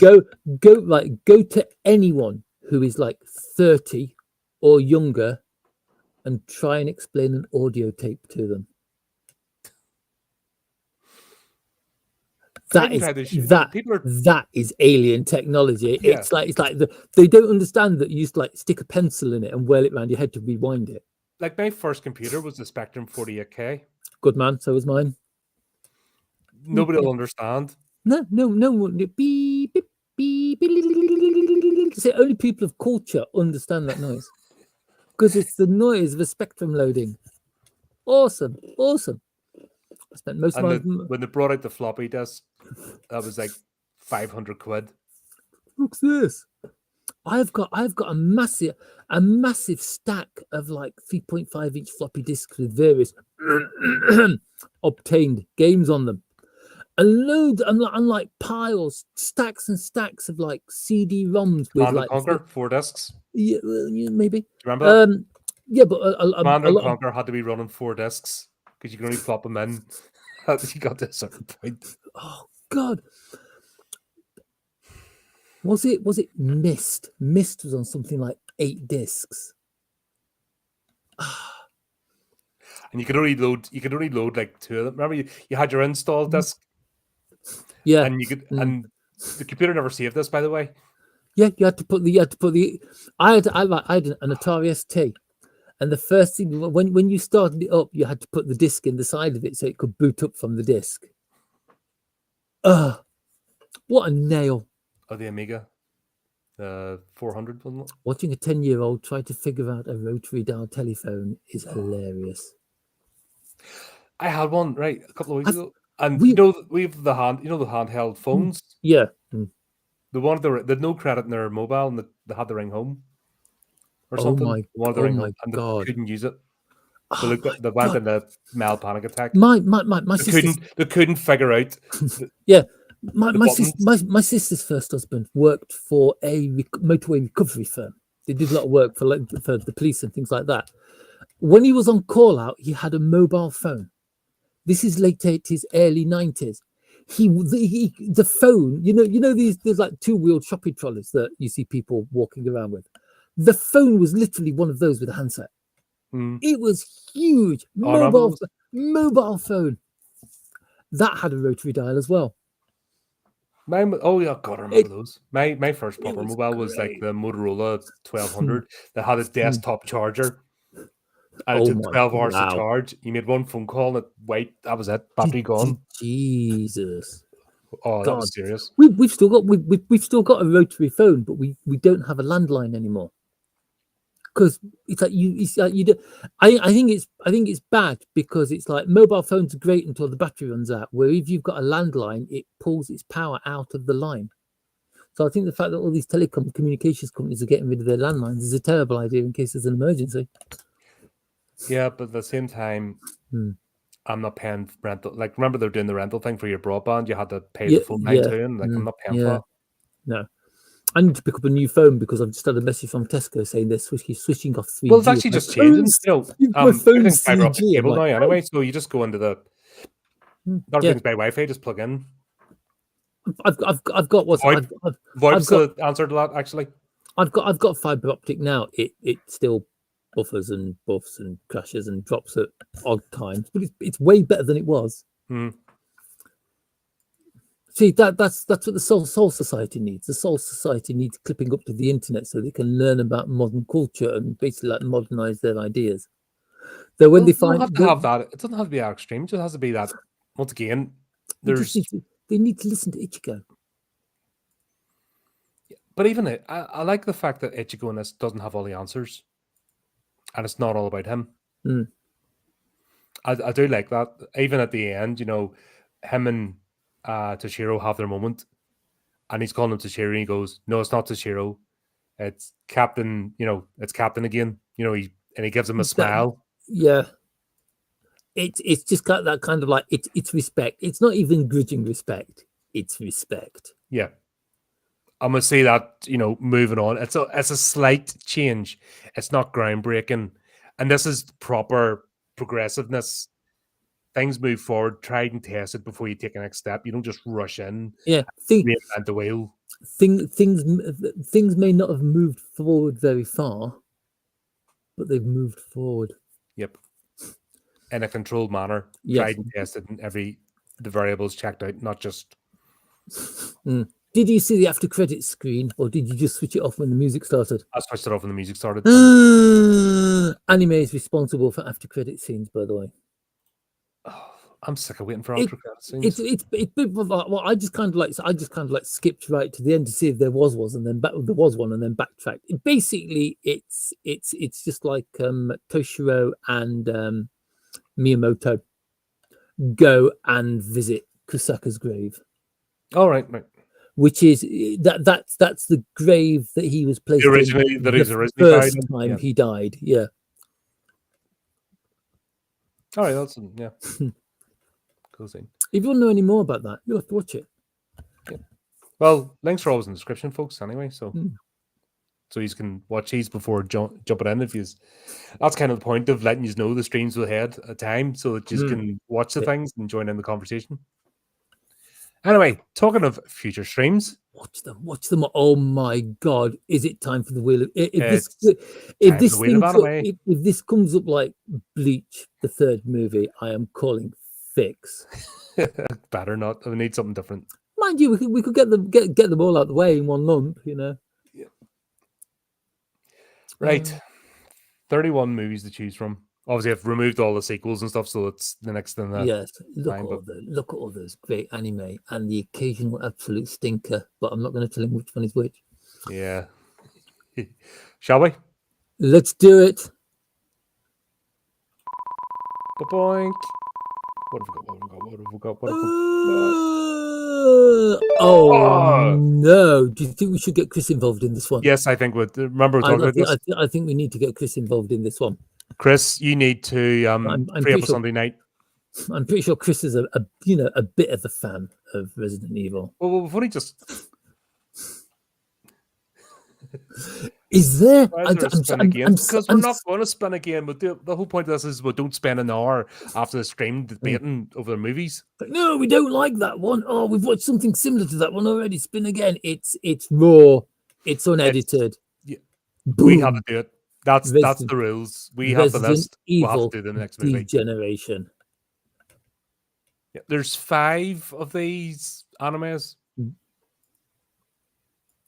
I'm not surprised. Yeah, I didn't realize. I thought there was 2. Resident Evil is massively popular. Yep, I thought there was 2 animes, but it turns out there's 5 actual anime movies. I'm sure they released one not long ago. That was the Zombie Island or something like that, I think. That is apparently really, really good. Resident Evil Degeneration, 2008. Let me tell you, right. It's an adult animated biopunk Death Island, that was the one. Horror. That is apparently really good. So there's, like I said, Degeneration, the next one's Infinite Darkness, Damnation, Vendetta, Death Island. Oh, running time, 96 minutes.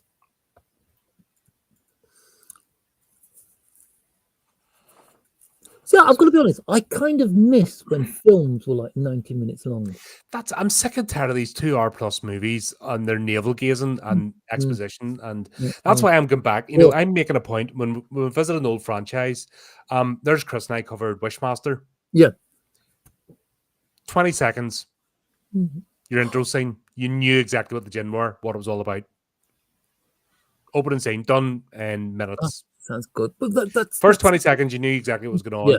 Within 4 minutes, you knew everything you needed to know about the movie. Job done. Right.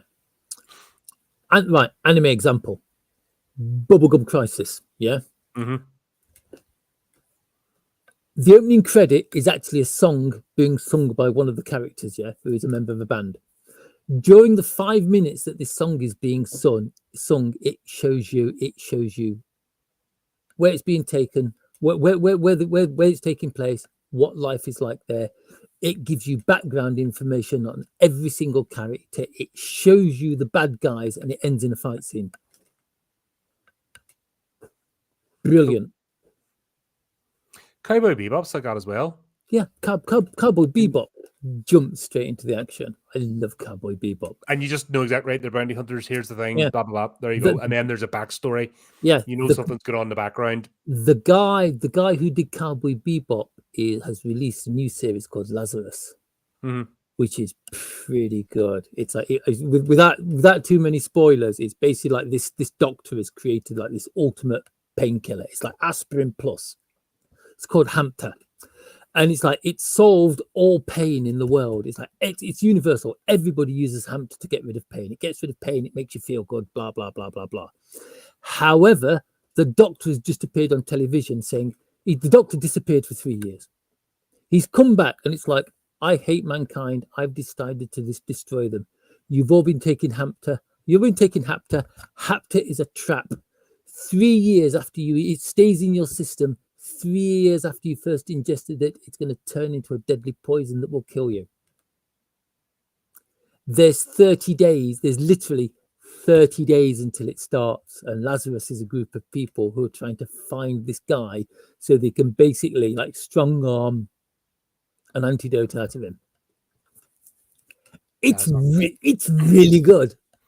Sounds interesting. It's really good. Lazarus, I recommend it. It is on the site that we watch all these things on. So yeah, Lazarus, I'm really enjoying it. I'm pretty sure the new one dropped today actually. Oh, cool. But I just had that the list in of the hundreds of things I've done. Yeah, because right, it does because it's kind of like it's quite Further light-hearted. down the rabbit hole we go. It's quite light-hearted in places. It's quite funny in places, but around, behind the entire series, the entire stories, is this like existential horror that mankind is going to like die of poisoning. I think they've got 30 days to find him. Yeah, you're not even that time scale. You think about it, it's not happening. It's set in the near future. They've got some really nice cars. Cool. There you go. There's another one. That was what really went. That was more of a philosophy session, wasn't it? It was. I enjoyed that. I enjoyed talking about that. I enjoyed the film. I've enjoyed talking about it. It just opens the doors. You know, that's what a good piece of storytelling does. It just makes you think and wonder. And I miss that about current entertainment. Yes. I do. I genuinely miss it. And this is what a good thing. If I do nothing else for this channel, is sort of bring these things into people's zeitgeist. And hopefully somewhere someone will, you know, get out of the doldrums.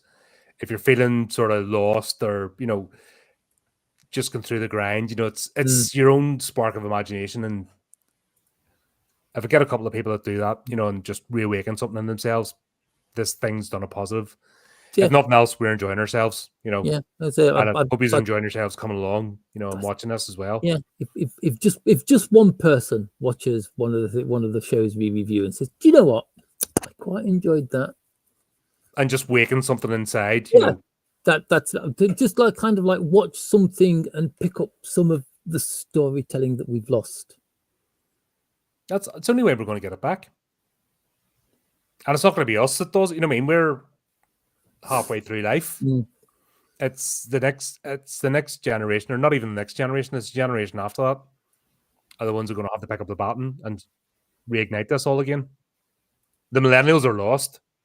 Yeah, they're a lost generation. You may as well just write them off. Pretty much, yeah. Gen Z, I think they're sort of pushing back against it, so they might be hoping it's Gen Alpha the ones that are going to have to pick up the baton.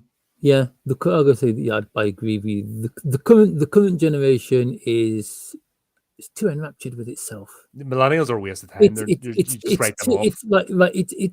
It's too busy clicking the thumbs up and the heart buttons on the bottoms of like posts of people saying, "I'm so unhappy with where I am at the moment. Can all my like electronic imaginary woe is me, please love me." Whip. You know, that's our generation. Do you know, it all seems a bit self-destructive to me. But that's what melancholy and, you know, nihilism does to you. That's purely their generation anyway. So, like I said, they're not the ones. They're not going to change anything. They're gone. They're done. There's no point even looking at them. They're a done generation. We've turned into a world full of doom. We're not going to save anything. We're on our way. You know what I mean? We're the grandparents. We're on our way to becoming the grandparents of society. We're heading towards a nursing home and gibbering and, you know, finish off. We're not going to save it. All we can do is plant the seed. As long as I can take my anime collection and my manga collection with me and my role-playing games with me, it'll be fine. They'll need a big truck. Yeah, big room. Just that's it. A comfy room would be nice. That's the thing when you don't really get old when you've got hobbies. That's the thing. That's it. It's not like we just sit down and let our brains rot. We actually like we're engaging with things. We're engaging with people, and it's that kind of thing. I mean, I've started forgetting things. A lot of it is med related, but it's like as long as you've got something to keep your mind working, and it's like something to keep your mind working doesn't involve plugging into a console and playing games all day or surfing the internet. It's like there has to be something creative in there. There has to be something positive in there. Take the training wheels off. You know, the internet are basic stabilizers for your bike. Yeah, you look everything up. You know, don't write something down or think something up and get it wrong. You're allowed to get things wrong. You can look it up afterwards, but formulate those thoughts, use your imagination, think things through, and you never know where you could end up. I mean, I play a lot of computer games, probably too much computer games. But I've got things like those, like sitting down with a book and loads of dice, writing, just like leaning back on my bed with the pillows propped up behind me, reading, that kind of thing. Mhm. It's I don't want to get to the point where my brain just turns into grey sludge and I've got nothing to show for it.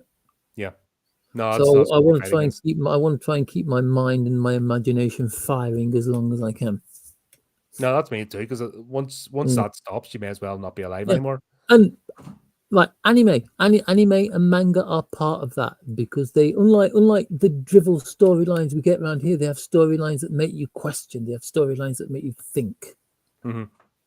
And it's like I need that little bit extra. Yeah, and that's the same. That's what makes this enjoyable to do, because you can get a bit more out of it, and you can use your own life experience to ponder and just think of, okay, how do I make my own life better? And that's all you do. That's where you start. You start with yourself. Yeah. Don't worry about changing the world. Start with yourself. And if you can be a little bit happier in the world, and if you can do something a bit more productive, it's not a waste of time. If you exercise your imagination, you're not wasting your time. If you be a little creative, Yeah, not a waste of time. Oh God, what's the old saying? There's no time wasted apart from the time you waste doing nothing, or something like that. Yeah. No, I get that. But yeah, that was fun. Yeah, I enjoyed All right, that. buddy. No, thanks for doing this. This is another fun episode and fun chat. Always a pleasure. All we got to do now is rope Colin into the next one. Not Colin, Chris into the next one. Yeah, he'll want to be involved now, maybe the Resident Evil, because we've been covering that series. And my God, really do you think this could be the thing? This could be the thing that turns him into a screaming anime fan. You never know. Anything's possible. Well, there you go, folks. Thanks for tuning in. And until next time, keep up to date with the channel, do the technical things, and remember to keep it creepy, keep it horrific.